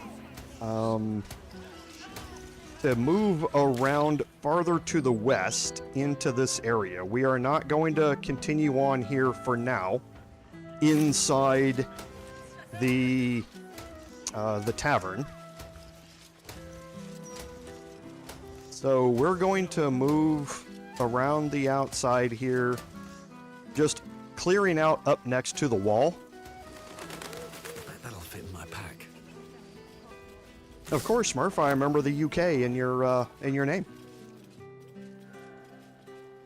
So we're gonna keep moving around, and now we get into this area here. And I was hoping to have the marker spawn out here, but I got to move farther into it. This is the graveyard. The graveyard area here. And there are a few things that we can do here as well. And the first thing is go up here and talk to... There it is. These two people up top. We did pass a perception check to find this metal pipe over here. We're going to do that in a second. I am not leaving until Lily has a goddamned coffin. I'm sorry, but our baby girl... Our baby...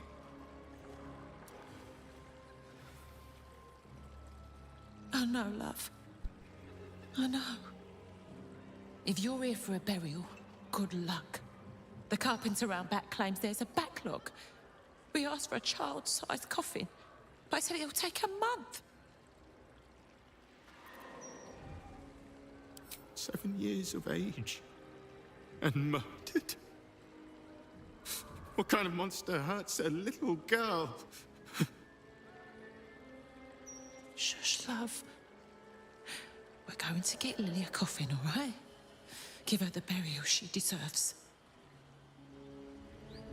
So we passed by the coffin maker on our way here.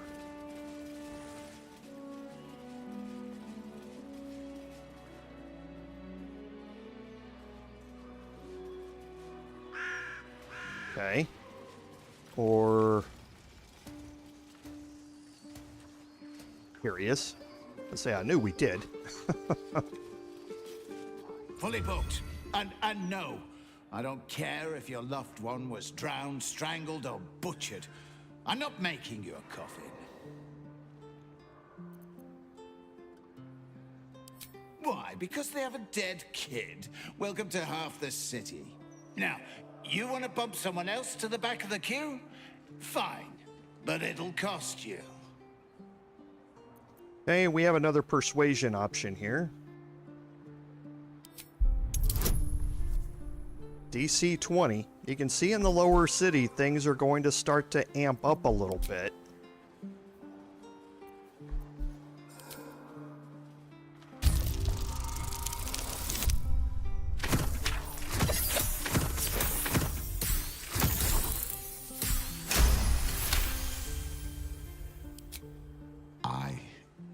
Lost a kid, and I gave him the best send-off I could. Bloody hells. Fine. Tell them they could pick it up at sunset. Now, get out of my sight. Okay. So, between our rooms costing 200 and that costing 500, our persuasion ability has saved us 700 gold in just a few minutes. You can see how important persuasion is as a skill, especially in honor mode. I won't bury Lily without a coffin. I refuse. No one's suggesting that. You've just got to figure this out.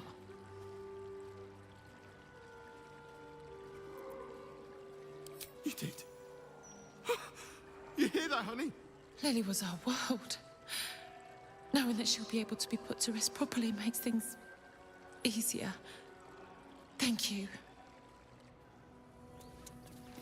Okay, so just a nice deed there. So now we can head into the mortuary here. And here's Valmorba. I'm sorry for your loss, but it will be a 10-day before I can take your departed, maybe more. If you notice any odors before then, treat the body with jasmine, honeysuckle, whatever you can get.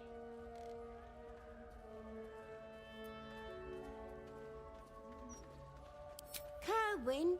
Oh, yeah. He's just outside, under the great willow with the drooping branches. It's good of you to come. He hasn't had any visitors in a long time.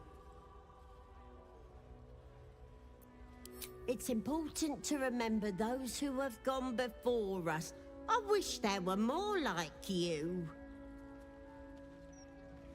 Okay, we're going to learn more about that here in a second. You can... Actually, I'm not sure why the weave moss is not marked as steel. And yeah, Philip, you recognized it. That's actually commented on in the forums. It is almost the exact same model as Auntie Ethel. The freckles are a little different. There are more freckles here than on Auntie Ethel's face, but that's the only difference. People in the forums explained it as Auntie Ethel took Valmorba's form. She had seen her before, so when she left the city, she took her form as a disguise, and you're actually going to learn more about that later on. But yes, that's a good catch.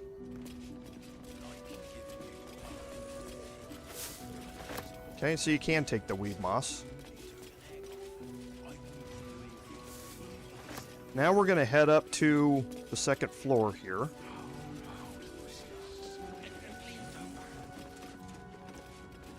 And holding left alt, the Durinbold Mausoleum key is up here on the shelf. No one is around to see us, but I'm not going to take a chance. Okay. And now I'm going to head back downstairs. I have to keep going.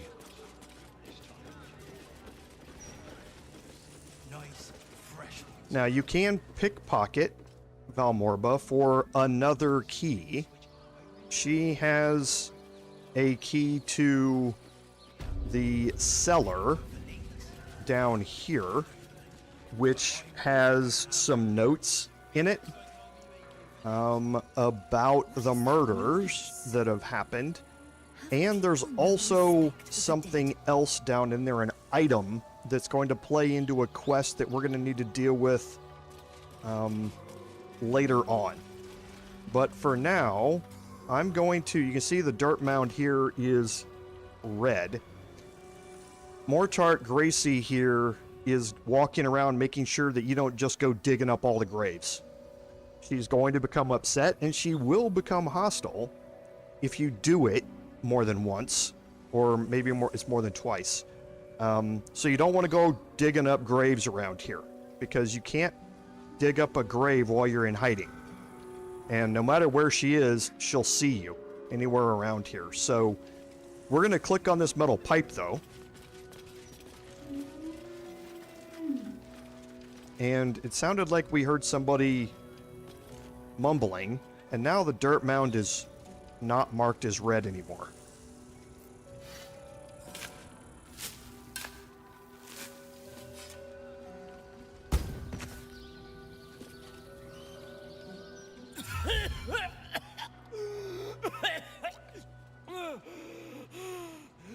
I thought I was done for. Lady Luck, bless you.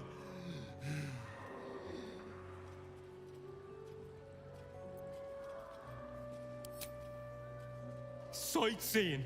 What do you think? I filched the wrong baldy and got myself buried for the trouble. Stone Lord, he calls himself. More like stone shite.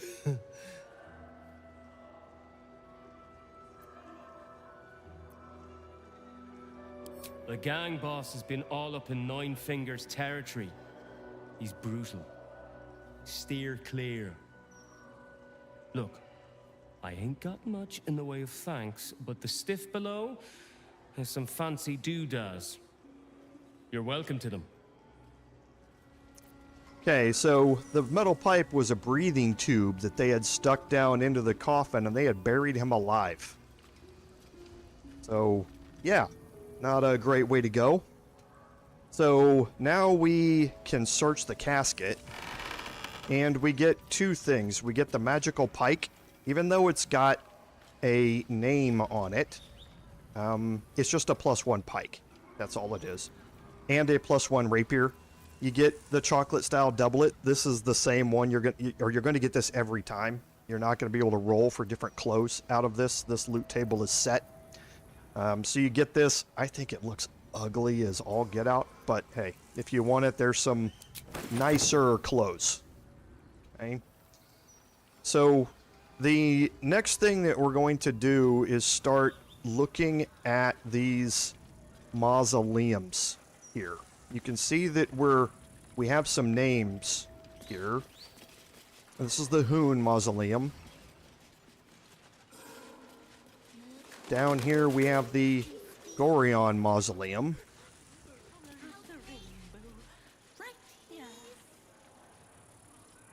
And here we have the Durinbold Mausoleum, and we just picked up a key for that.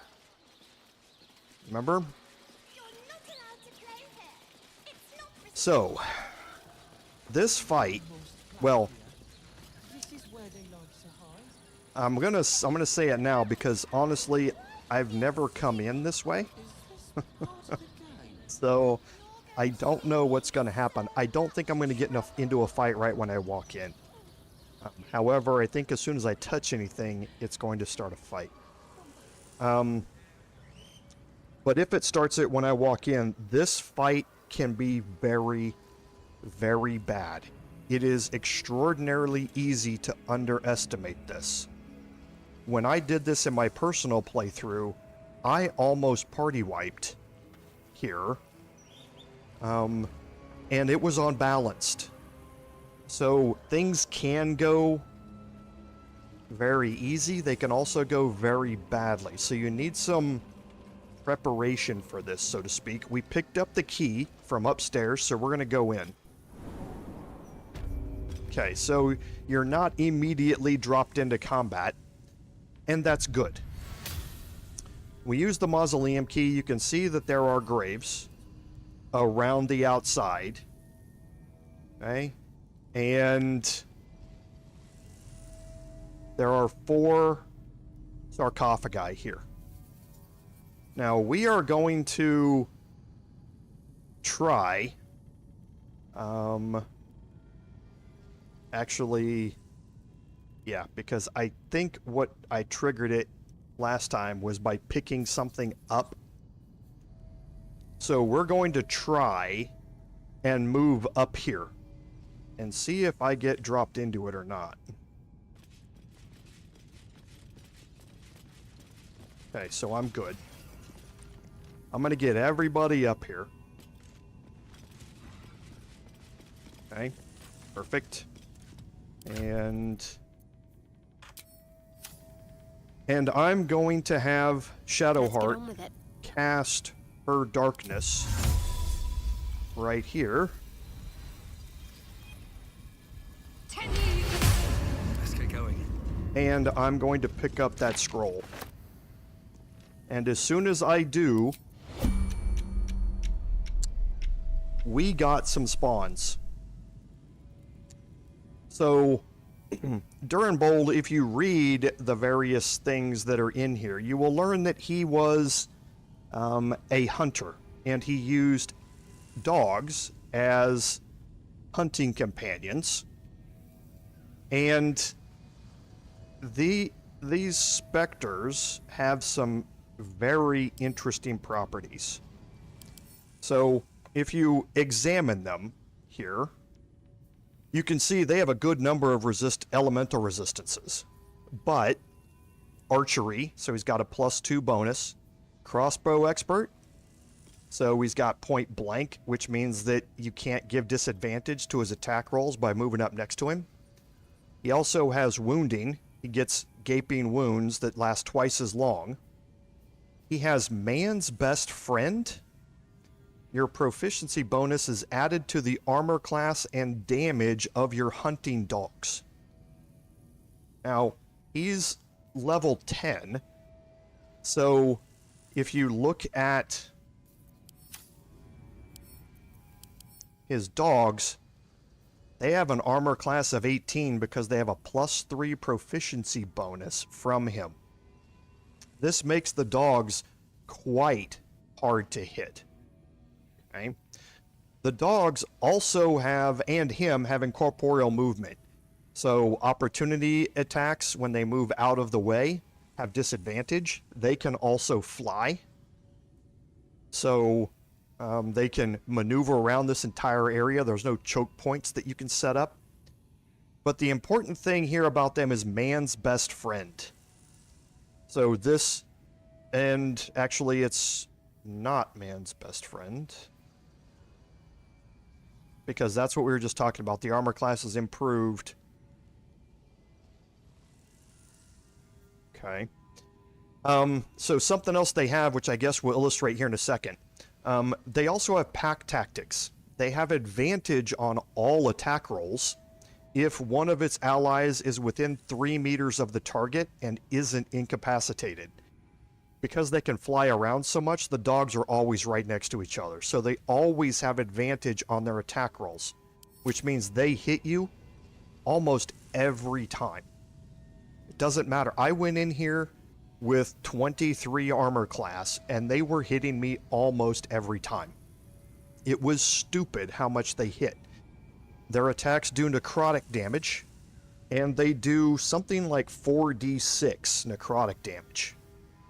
So you get hit with up to 24 points of necrotic damage, and then they feed that necrotic damage back to Houndmaster Paul. And I'm a little surprised it doesn't show it in here anyway. He has a special attack called Grave Shot. And every time one of his hounds hits you, he will run over to Houndmaster Paul, feed him that necrotic energy, and that necrotic energy will add 1d10 damage to the Grave Shot ability. If you get hit every round for every dog for 2 rounds, that's 6 to 60 additional hit points of damage that he can do with Grave Shot. If this fight drags on, he'll just one-shot you with it. That's how difficult this fight can be.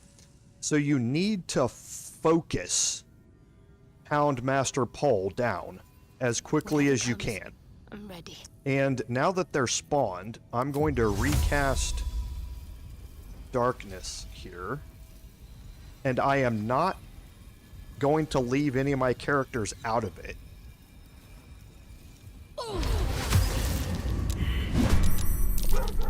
Okay. They roll extraordinarily high on initiative. Okay, if you don't do it how I did it, they get a surprise round here on you. And you're doomed. You're just flat doomed. There's just no other way to say it. Now, I'm going to move Astarion over here to make my attacks here.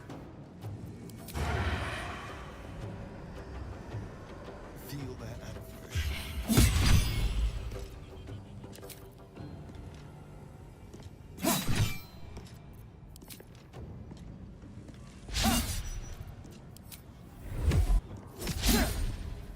And now I'm going to move him back into the shadows here. And you'll see what happens, even with disadvantage, because they're going to be blinded. Even with disadvantage, watch how often they hit. It's kind of stupid how often they hit, and you will see the mechanic here at work. Okay, so dash is good. He's not going to be able to attack.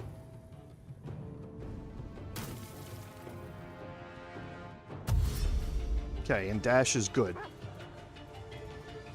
And the other one didn't move, so it left its attack off for some reason. I'm just going to take advantage of it.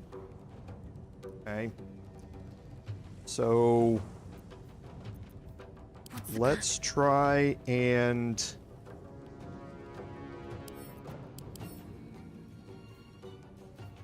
Okay, you can see all the immunities and resistances. Not resistant to radiant damage, though, which is important.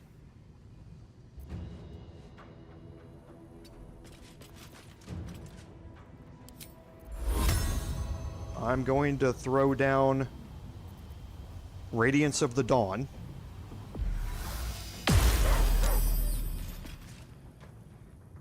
Okay, and I forgot about Radiance of the Dawn's side effect.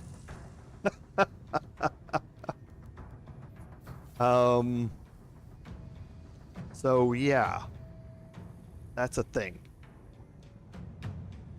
I can recast it.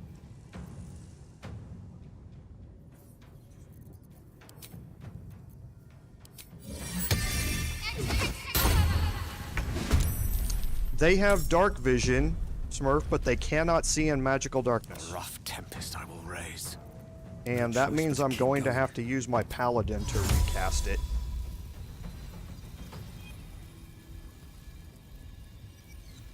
Which means I'm going to miss out on an attack round here with him.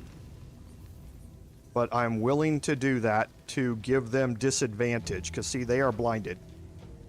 So they have disadvantage on attack rolls, but it's crazy how often they hit, even with disadvantage. It's I don't get it. It's kind of crazy. The witching hour. So then, Gale, and he missed on 3 50%ers.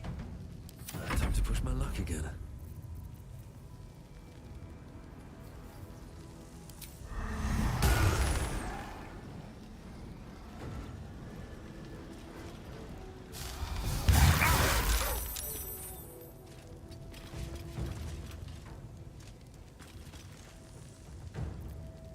Need to stay focused.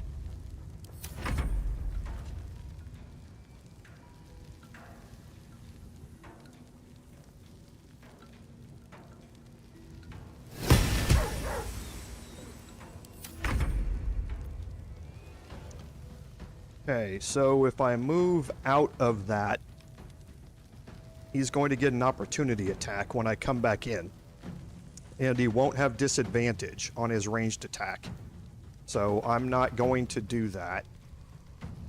I'm going to move out slightly here so I can get ranged attacks on him outside of the darkness, because you can't make them while you're in it. This way.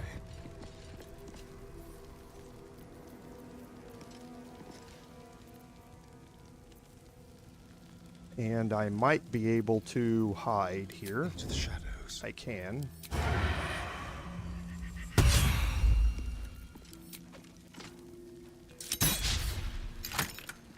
Now I'll move back into the darkness.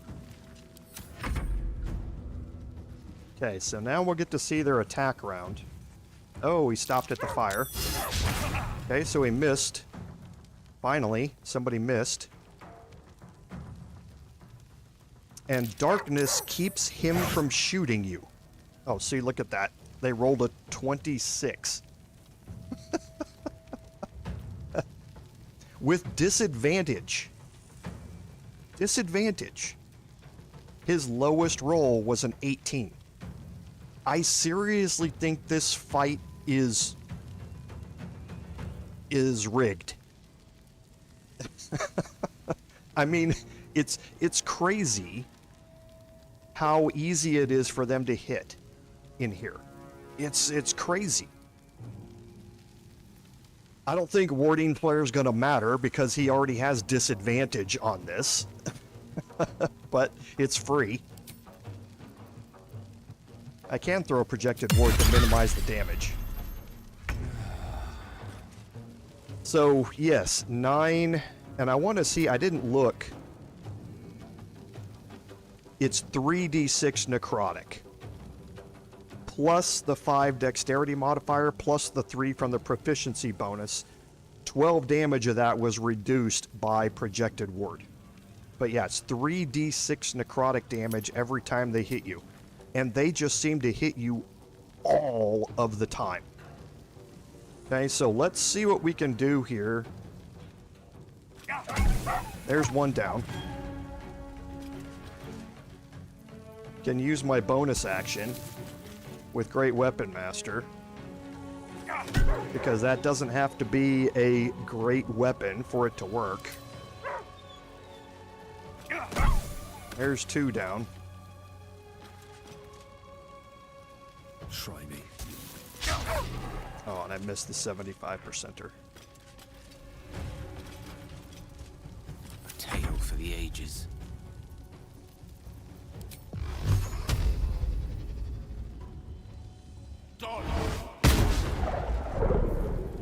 I'm ready.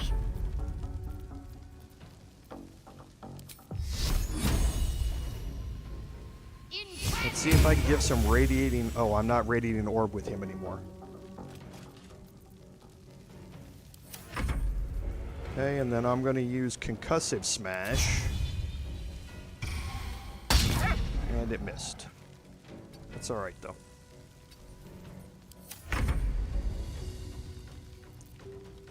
So his detection cone's probably taken up the whole thing. Yes, it is. So I'm not going to have advantage on this. Still doing pretty good to hit, though. And he's burning, so I'm going to get extra bonus from this attack if it hit. Look at all the 80%ers I'm missing. Well, thank you for the crit to make up for it. Jeez. Again, the reason I'm checking this is just because I'm sadistic with myself. I rolled a 2.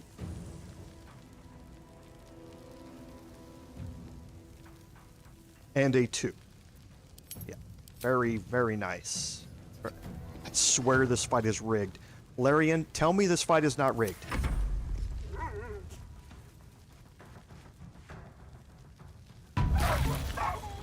As soon as you kill him, they will use a loyal furry friend ability, which is they are so sorry that their master, they're so distraught that their master died that they will kill themselves.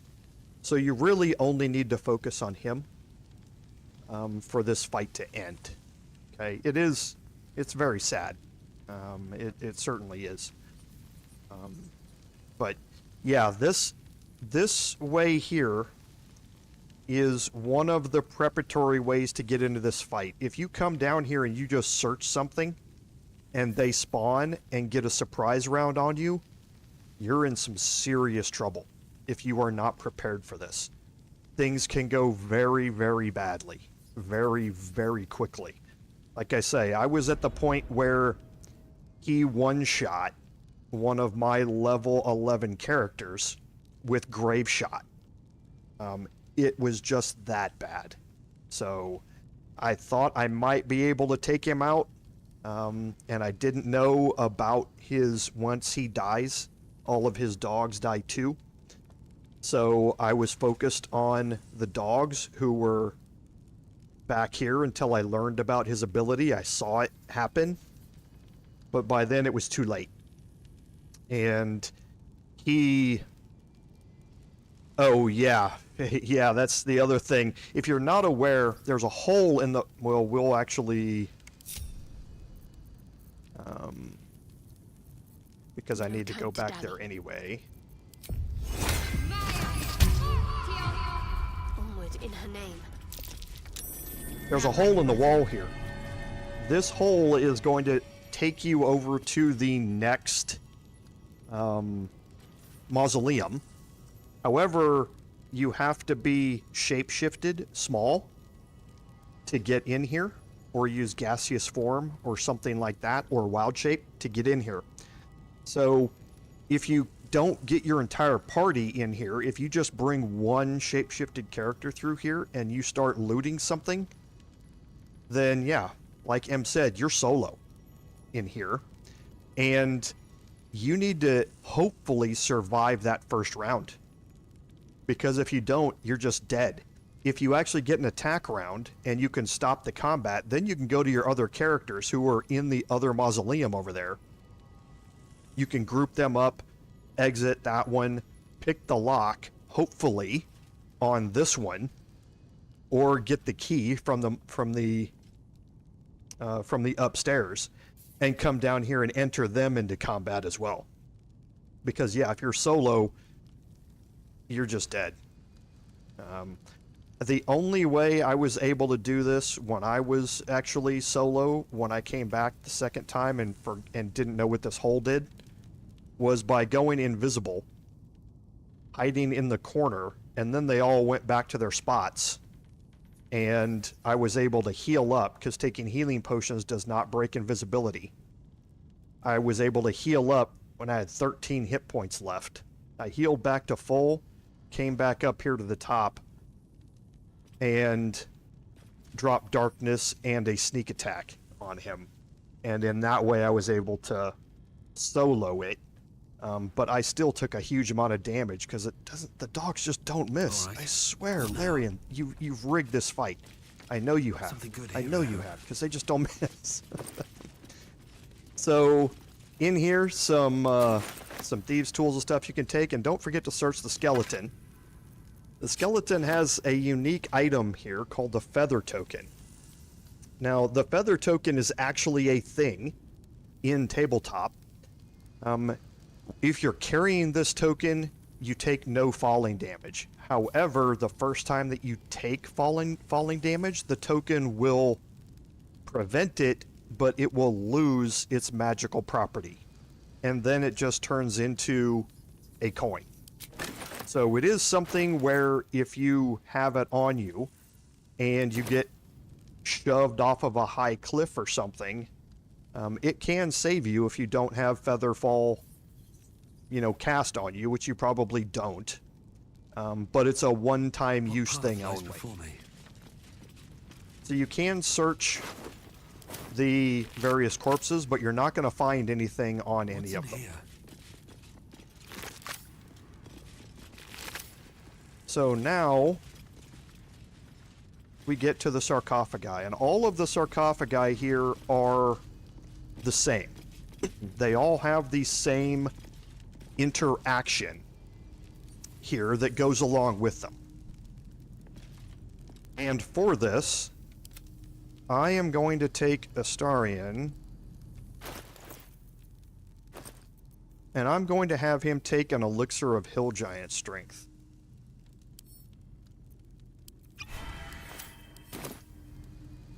He still has the Mark of the Shifter buff, and now his strength is 21, so he has a +5 to his strength, and I'm going to have him interact with the sarcophagus. First, he's going to take the Rusty Spear. Every one of these starts a strength check. Now, this is a little different. It's not a skill check. This is a strength check, a straight up,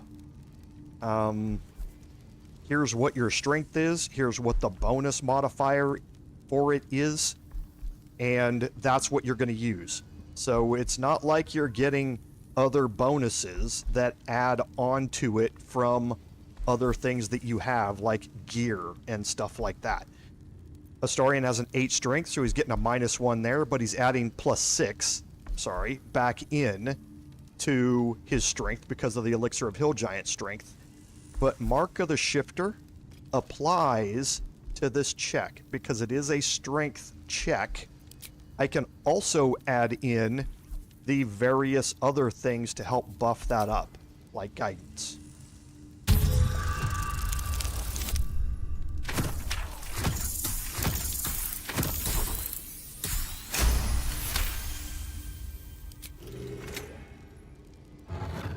And in here, you're going to find corpses. You can drag the corpses out. There's a scroll of animal friendship, some various arrows, animal speaking, the 3 dog collars. You can take all of that, and then you can search the corpse. and there's nothing on this one. Now you go do the next thing, or the next one. And you're going to have that same DC 15 check every time. So this is another location where the Mark of the Shifter is, again, just a huge bonus to you.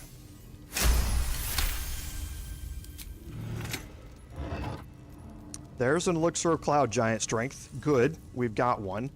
You can take Xena's corpse and move it out.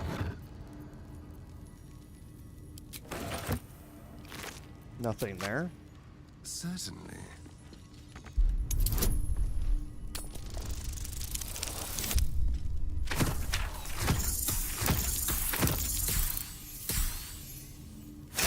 I have a feeling I'm going to fail this last one. I'm rolling fairly well here.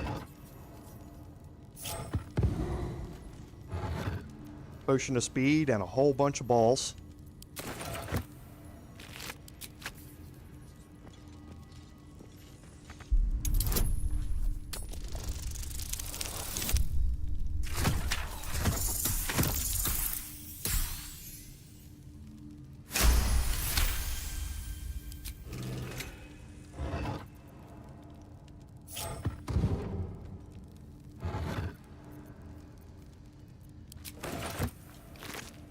Okay, and nothing there. And you can search the rest of these things. I don't believe there's anything in the vases down here. But you do have bookshelves over here.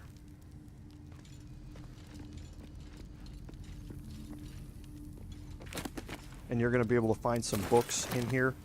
Can interact with the stuffed bear. It's big, but still young.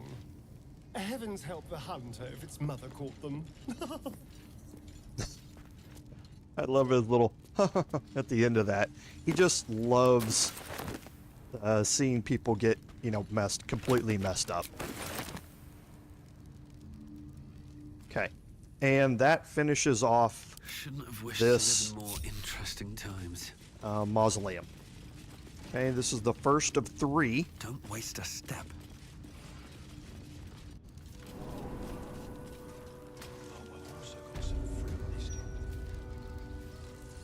Okay, and now we're going to make our way down here. And again, remember the interaction. We were looking for a specific grave. M. Kerwin. Treasured. And this is the grave that we were looking for, was M. Kerwin. I'm going to kind of move out here a little bit. I'm going to break my group.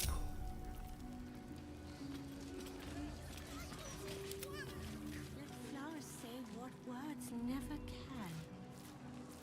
Let's try this way. Someone there? Actually,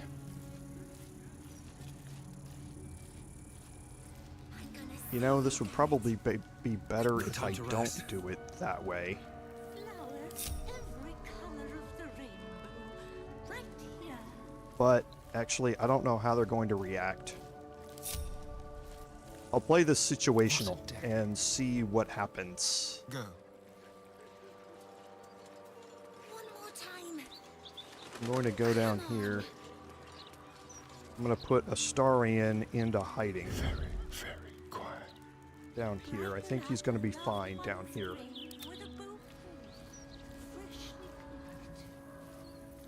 Still alive, so that's progress. Okay, now I'm going to dig up this dirt mound. I'm going to get some disapproval here when I do this.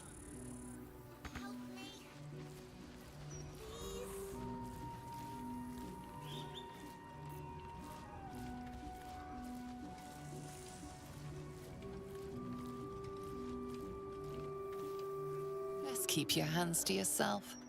You're being watched. Okay, I'll wait for her to go, and then I'll sneak and dig this up.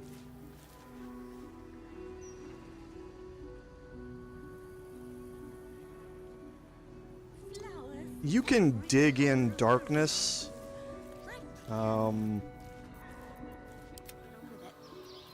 I don't necessarily know how that's going to work. I won't put her into darkness.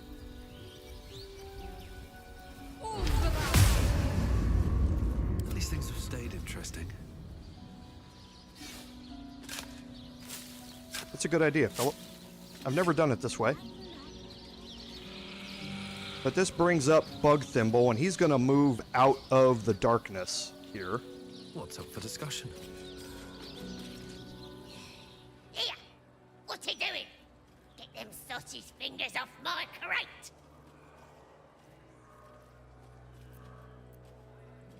Yes. Well, no. I dug in, see? Looking for trinkets. Found them too. And I found them first. So you can find your own bleeding grave to rob. Okay, so a couple of ways you can play this. You can just say, yeah, you'll keep it. You can also intimidate him into giving you the crate and he will leave. Or you can attack. Attacking starts a very interesting mechanic. And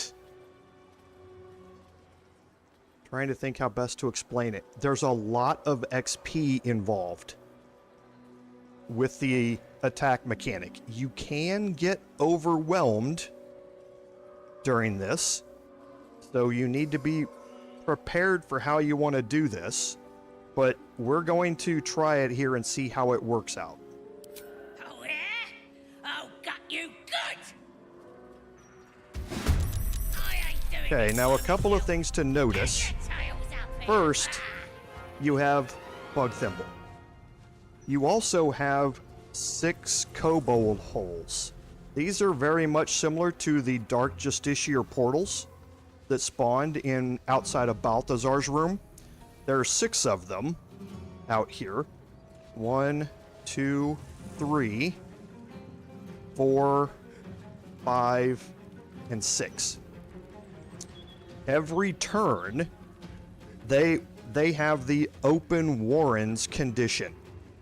Okay? Now, if I examine that, open warren says that kobolds will continue to emerge from this tunnel while it is unobstructed. That means that you can obstruct them. If you hold down shift and you go stand on top of the holes, a kobold will not spawn. If, like not in this one, I think he's actually off of it, you can actually time it so that Strange Beggar Morphus is standing right there when you trigger this. And since he's standing on top of the warren, it will never spawn a kobold. So you can throw a casket, you can throw a piece of armor, you can throw various things on top of them to keep kobolds from spawning. However, if you don't, every turn, a kobold is going to spawn. Now, it's not unlimited. They will spawn 5 kobolds, and then they will close. So for 5 rounds, each one of them is going to spawn a kobold. So that's 30 kobolds plus Bug Thimble. So the kobolds can be overwhelming. They're all fairly low hit points. 27, I think, is the max. Most of them are 19 or 21. However, you're going to get various different types. So you get kobold inventors, which throw acid bombs at you and use fire arrows and things like that on you. So it can be annoying, but they're going to keep spawning every turn. Now, you can attack them, and when you attack them, you can destroy them, just like the portals in front of Balthazar's room, and they won't spawn any more kobolds. I want to leave them going as long as I can, because every kobold you kill is 90 XP. So if we have 90 XP and we have 30 kobolds, that's 2,700 XP worth of kobolds. Here, you would be stupid to pass that up. You just have to manage the combat here. The second thing you will notice is that Mortot Gracie is with you in this fight. You can't control her, she will tend to want to beat this kobold hole up. She will go to the nearest kobold hole and try and kill it. And there's a good chance that she will before it spawns all 5 kobolds. So I may have Shadowheart just cast darkness on top of this thing to keep her from doing that. But after 5 rounds, they will disappear on their own. Okay. So we're going to go after Bug Thimble here and get rid of him as quick as we can.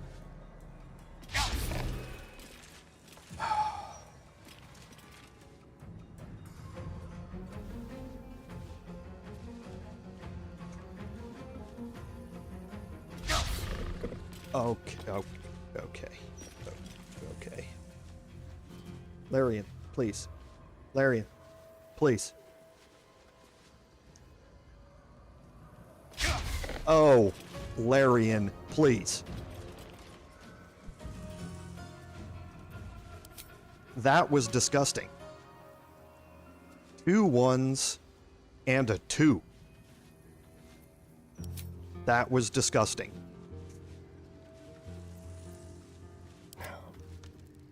I'm going to leave Astarion out of combat here.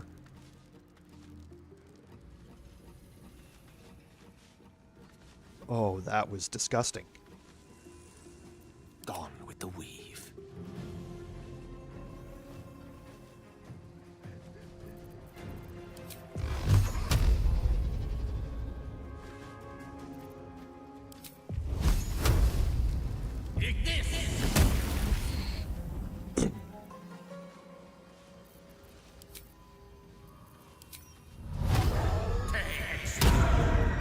Life comes easy these days.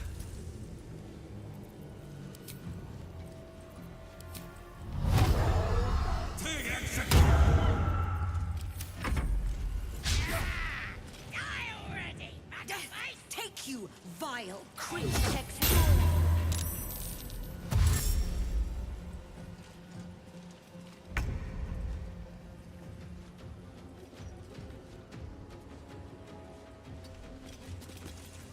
Let's at least try and knock him prone.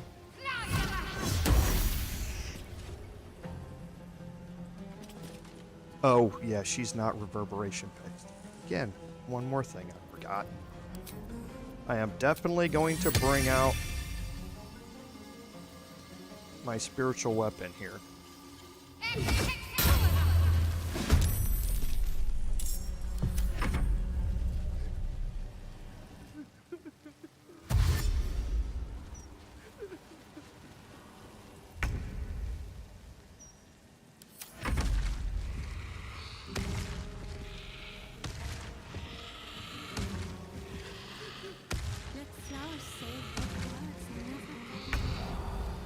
Okay, so there's the kobold spawning.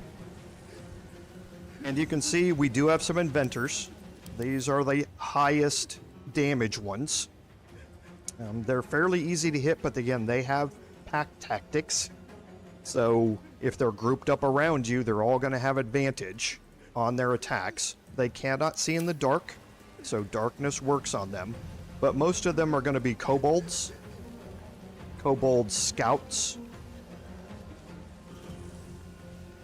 and that sort of stuff. Okay, so we definitely want to get somebody over here because Pookums can die here. So we want to get somebody over here to try and manage this kobold hole. But for now, I need to kill Bug Thimble. Now I've got advantage on this attack with Guiding Bolt. Thank you. And now I can move over here. Let's find a way forward. Use my Great Weapon Master. And now I'm gonna stay here and use ranged attacks here.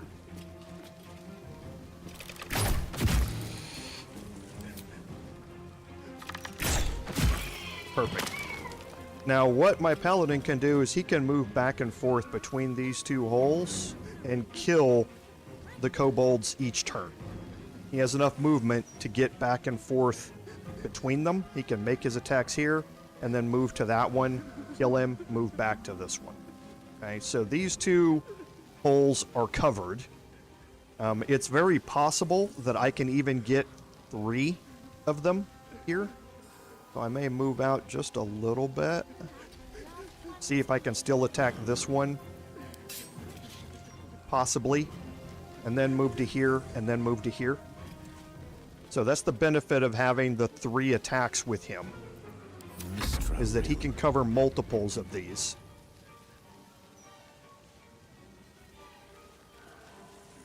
Where's he at in the initiative order? He's next. I'm not going to be able to kill him. Well, maybe I can. He's only 19.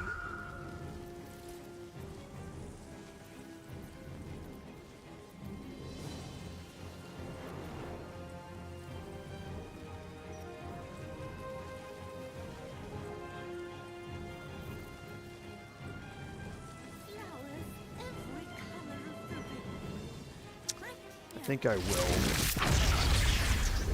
Nope, I won't. Oh, yes I will. I think there's 1 pixel I can sneak it through there. Where I don't hit Shadowheart. It's taking a big chance, though. The hitboxes are sometimes a little strange on this. How about I move down a little bit? I can even possibly do this. How about we get sneaky with it? Outflank, outsmart.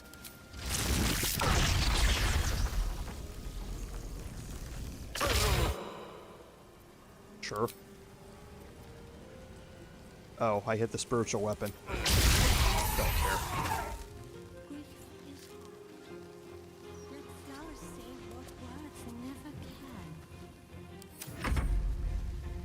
Now he's probably going to throw an acid vial at someone. Yep.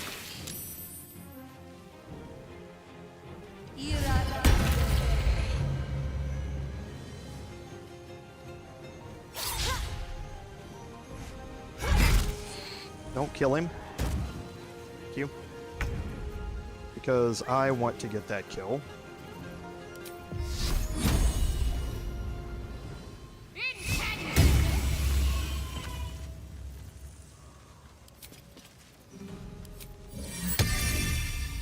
Oh, my spiritual weapon saved on the lightning bolt. Good. I don't need to bring out another one. Okay, so I'm going to move Shadowheart right over here next to this. And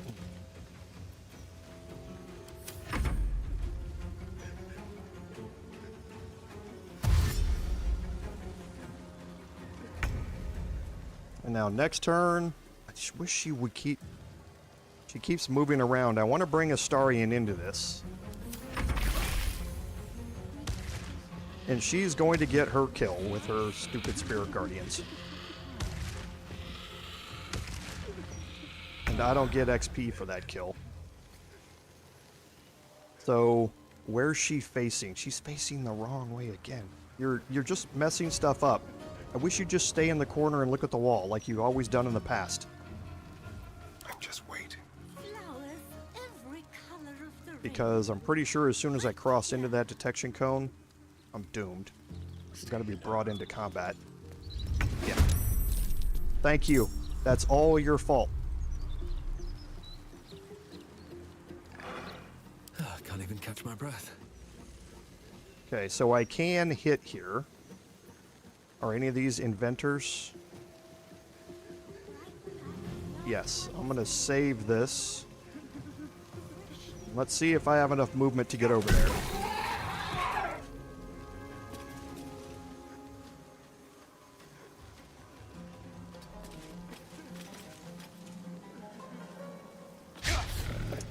Okay, guess it's not going to matter.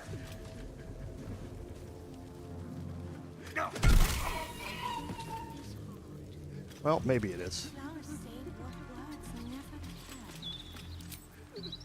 Nope. That's because I need to use my bonus action with this now. Okay. So, yeah, I was able to get those, but I'm definitely only going to be able to get 2 this next time, because I'm too far away here.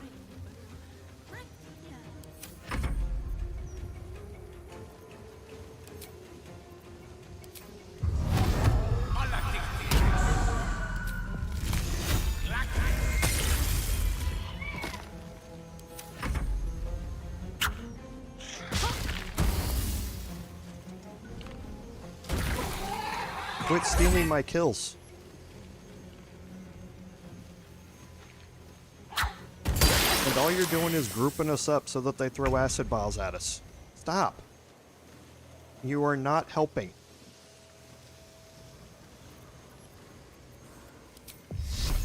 That's an inventor. Feel my mistress's wrath. Okay, a little bit of a messed up camera work there.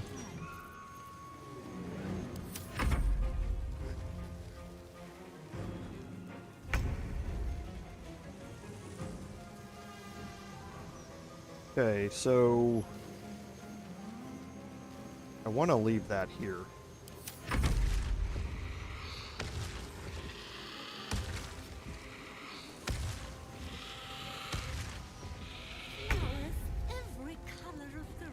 Okay, so Dread Ambusher has procced.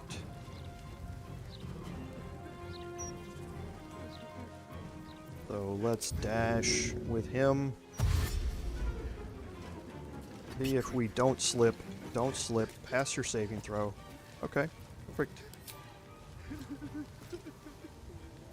Ooh, nice. Done. You're out.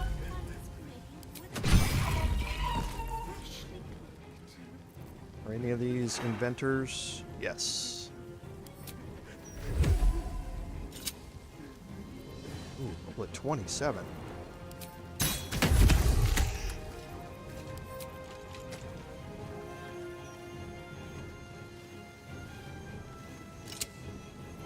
Crit. I don't need to use that. Okay, so let's move here. Take this one. Move here. Do I have enough to get there? Yes, I do. Let's reapply Hex. There's some damage here. Not gonna probably need it. No time for mercy. And then this is disadvantage. Don't feel bad about that one. Their chances.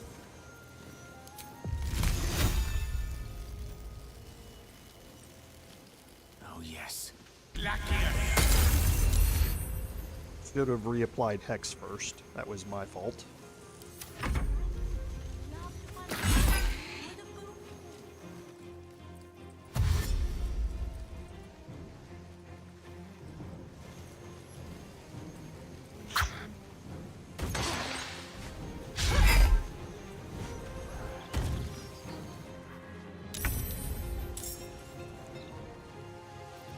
Can I see him? Yes, I can. Let's make this quick.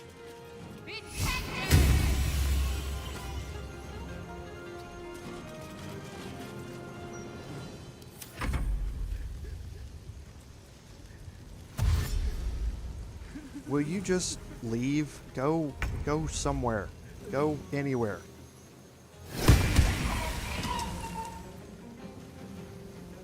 Okay, and her spirit guardians have killed a couple of kobold holes, it looks like. Yeah, killed this one. So she's just losing us XP.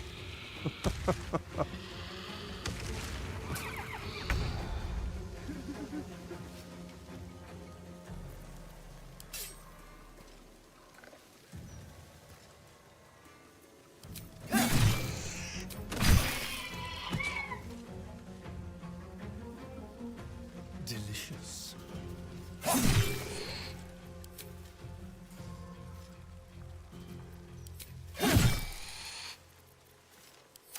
breathing, despite everything. Not the kobold hole, just the kobold, please. Thank you. Let's get this over with. Oh, thank you. Unleash me. Reapply hex here. Yes, of course.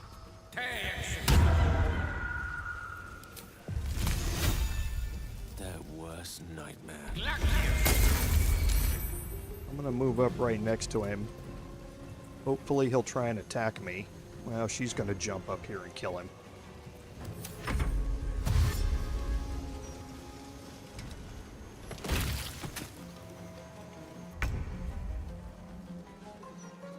Okay, so we're not going to move. We're going to wait for the next round. There's no more kobold hole over here. Gale can handle that one, so let's go move down here.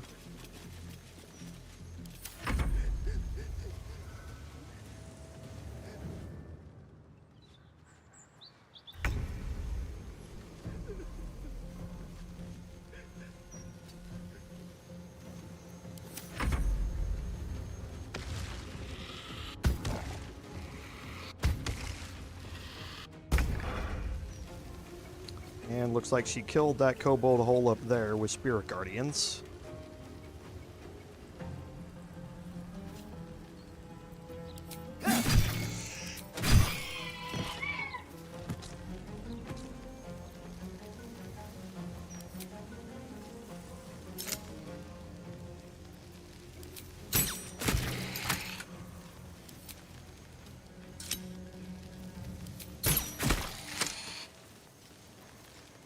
Yeah, I mean, Em, you certainly could. I mean, I'm just moaning about it. But at the end of the day, you're gonna have more than enough XP to max level. The way that we have played this. So, it's just how quick you get there. This is a big chunk of XP, though. It's a huge chunk of XP.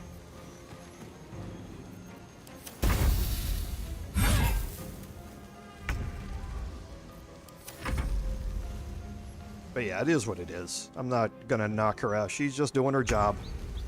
There are kobolds invading her graveyard.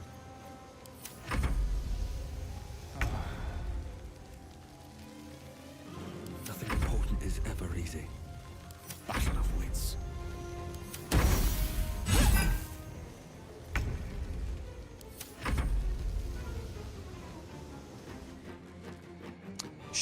She's standing on it. Oh, no, there's a dead body on it? No, it's still got open warrens.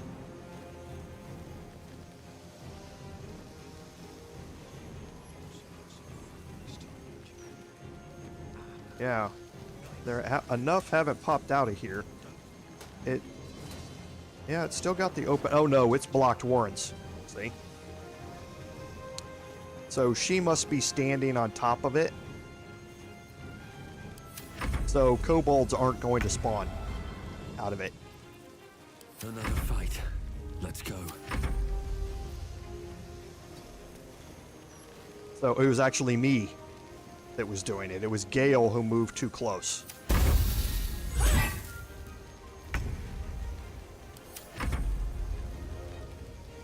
So that was my fault. There it is.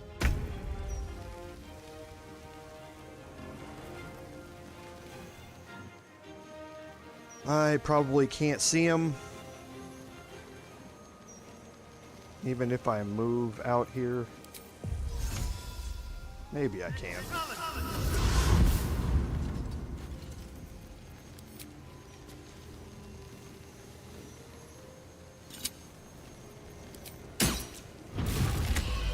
Okay.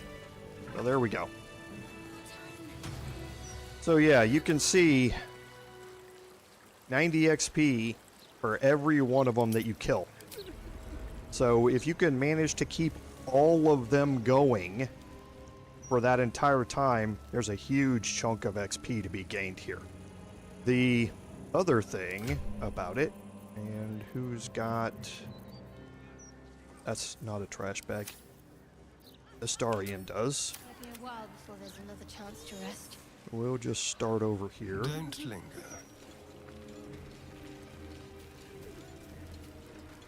Hold down left alt. Every one of them is going to have items. And just take it all. There's a Gorion Mausoleum key here. Don't forget about that. We're going to need it here in a second. Room for more? Keep your distance, darling. Okay, so we got 5 out of each one of these, which is good.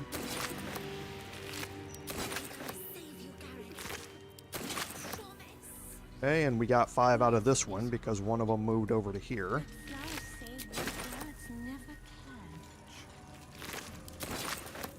I think it's the ones down below me here that... Come on. Thank you.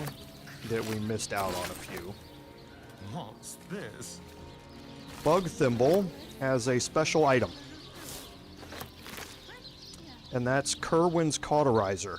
This is a scimitar, so again, light and finesse, so you can dual wield it, that does fire damage. And it possibly starts burning unless it succeeds a Constitution saving throw. So this can be very, very nice, especially with Astarion to be able to add in burning damage from his offhand scimitar. There's also a Kobold's chest key here, which you will learn more about later on. So there's 1 there, and 3 up here. So there's 1 short.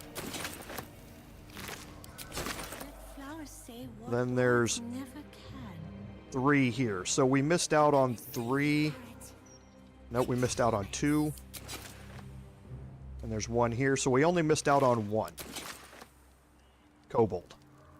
So we managed to kill 29 out of the 30. There's a corpse rose over here. There's a couple of those out here. Don't forget to pick those up.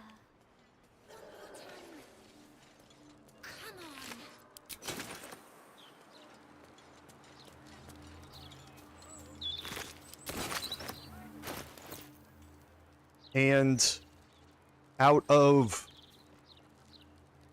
let's see, we had 13,888, so tack on another 2,500 at least XP out of that, and you can see how big a massive increase that was. That was 10% of the total XP that we need to go from level 11 to level 12 just here in this one relatively easy encounter.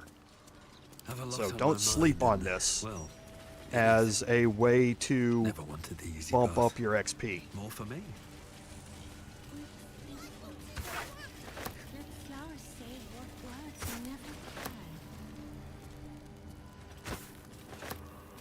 Okay, now we did pick up the...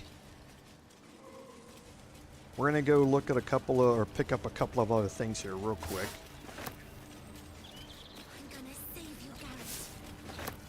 There's some flowers here you can pick up, and you can talk to Maud. Would Sarah like some flowers? They do a wonder at brightening up a grave. I bring fresh ones to my husband's every few days. I'm not. My husband was an arse. But he gave me 3 beautiful kits.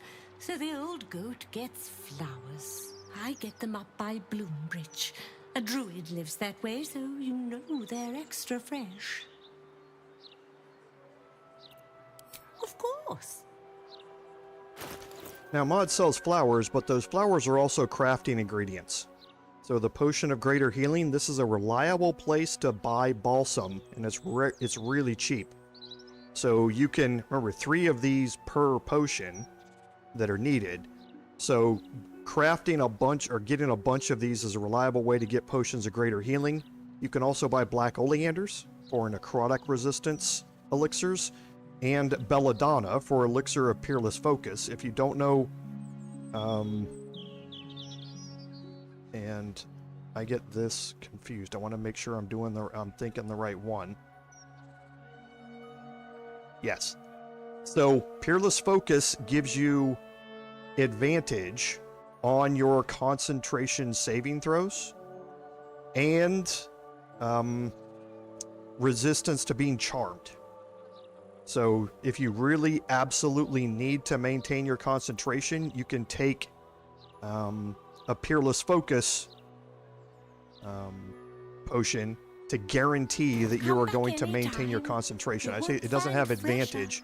You use it if you're going to break your concentration, and it will keep it for you. Okay. So now, before we go, remember we picked up the Gorion Mausoleum key. This is normally how people enter the mausoleums for the first time, is because that key's right out here in the open. Seems simple enough.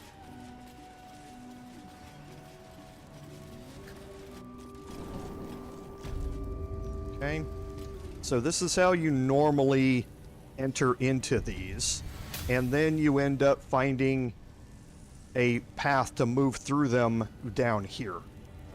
There are keys to all of them. You're going to find another key in here that leads you into the next one. But we're going to split our group. What now? And again, there is work to do. Going to go with Astarion. Let's move.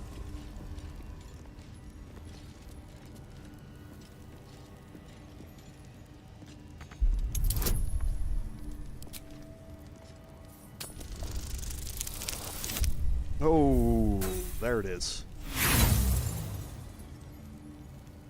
Now, you have to use inspirations for these if you want to continue. If you fail it, that character can no longer try it. You have to try it with somebody else. I'm full on inspiration, so I'll go ahead and use one. But yeah, now the nat ones are showing up in the attack rolls, and here, this is some payback. Okay, and here you have Lord Gorion's corpse. Necklace there, and plate armor, a great axe, and an elixir of heroism. Inside here you can find a few other things that you can pick up and sell and that sort of stuff. Don't forget the incenses. The multiple stick incenses sell for 30 gold apiece.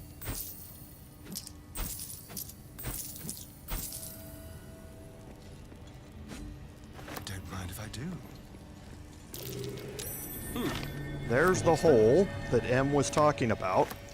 You come in here, you find this, and you druid shapeshift, or you shapeshift into, or wild shape, or you shapeshift into a gnome. You go into the previous one we were in, and you're alone, and you get just tore up. You just, your life just ends. Never a dull moment. Okay, and now we're going to head up here. And there's a crumbling wall here.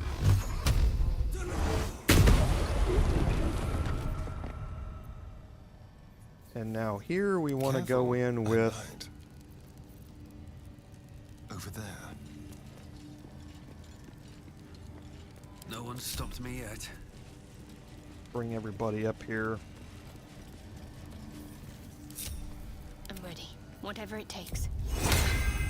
Watch your back. Moving. And we want to carefully make our way in here. Be careful. There are traps about. Traps. How considerate.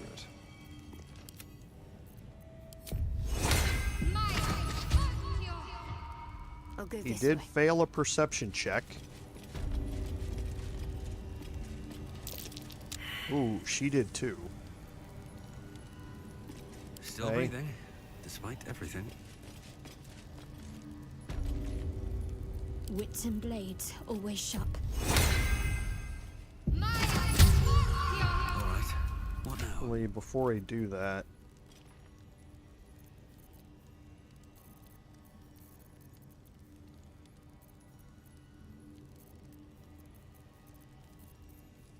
I don't have it on me.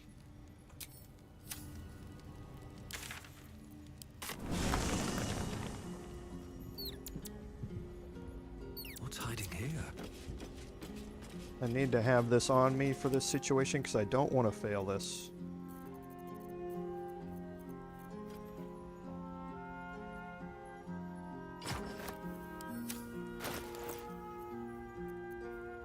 Okay, this is going to give me advantage on perception checks.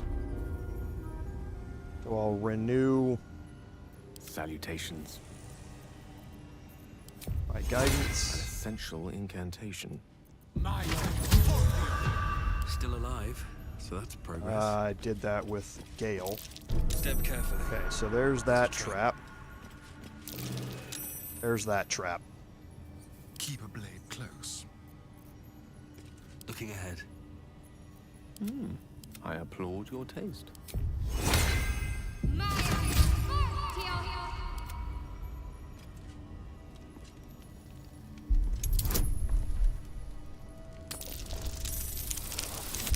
I don't have my thievery gear on here. And I should have. At least let's change out the gloves. We've got enough from the others to avoid it, but I don't want to roll a nat 1. Those have been way too common here.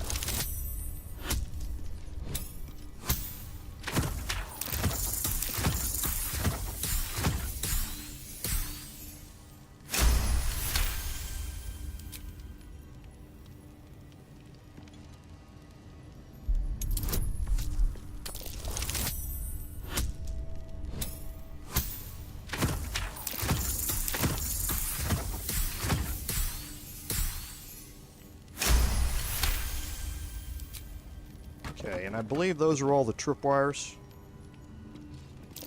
But you're going to find the gargoyle heads,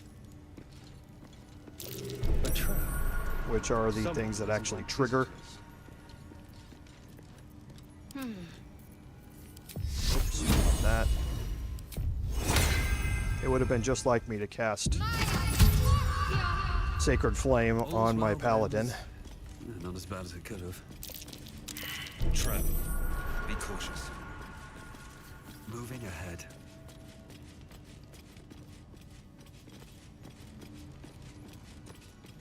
Okay, did anybody perceive it?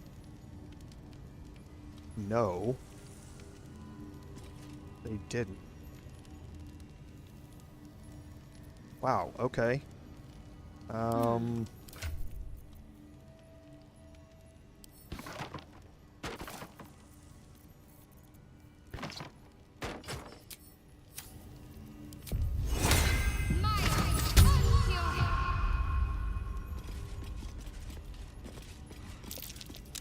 Okay. I mean, yes, I know it's a high one.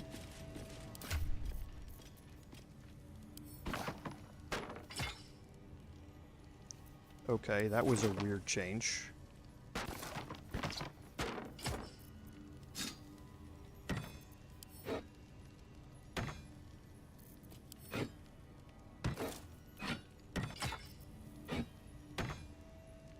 Oh no, what am I doing?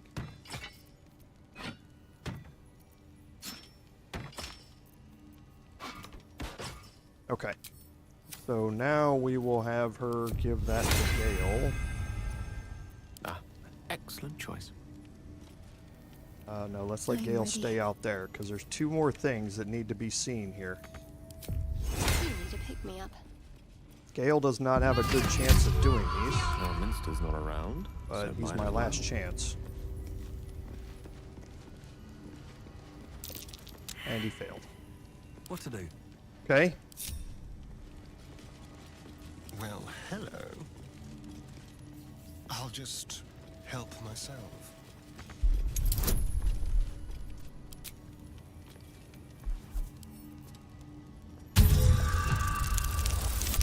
Oh.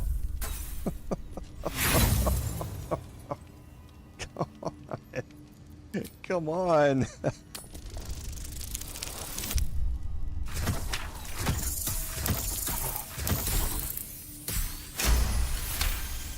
Pain. It's just pain.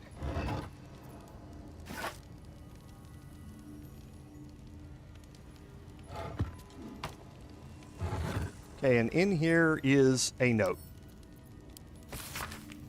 Kneel with the weight of all you value at his feet, and he will reveal himself. There's also a key to the Hhune Mausoleum here, adjacent, and a +1 shield. This gives you a +3 to your armor class. Now, what does it mean to kneel with all you value at his feet? Right here is a trigger plate. You need to have 350 kilograms in this of weight on you to be able to trigger it. So I've got 200, 300. I've got more than enough. Is that blood? If not, just go to your camp and load yourself up. So I'm going to go stand. Carry me. Trust no one. 4 people Watch on your this. At the ready. What's next, I wonder? Okay, and it opened. That opens up this back area over here. Breathe deep and move.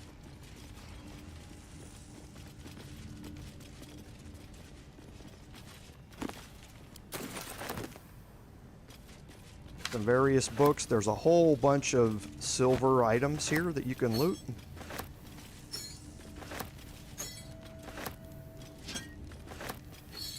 And 1 bronze. Don't mind if I do.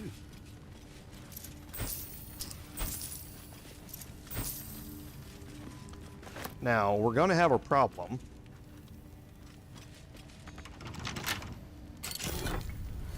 The golden key is used to unlock this one. This has gold, some arrows in it, and a pearl. This heavy chest is unlocked with an iron key.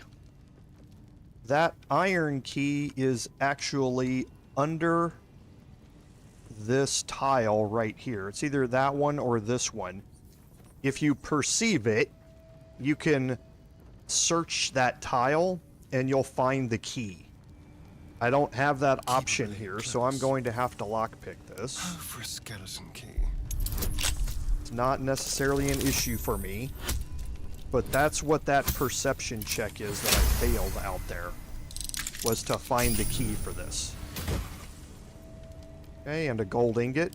Good deal. Tread lightly.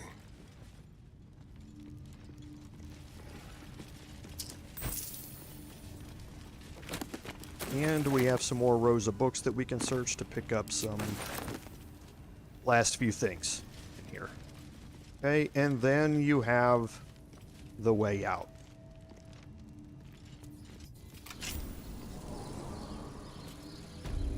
Okay, so that's all 3 of the minor mausoleums.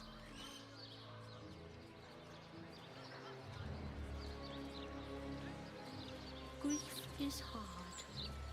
Let flowers say what words never can. I'm gonna save you, Garrett. I promise. Here we have the Grand Mausoleum, and this is a good point for us At the ready.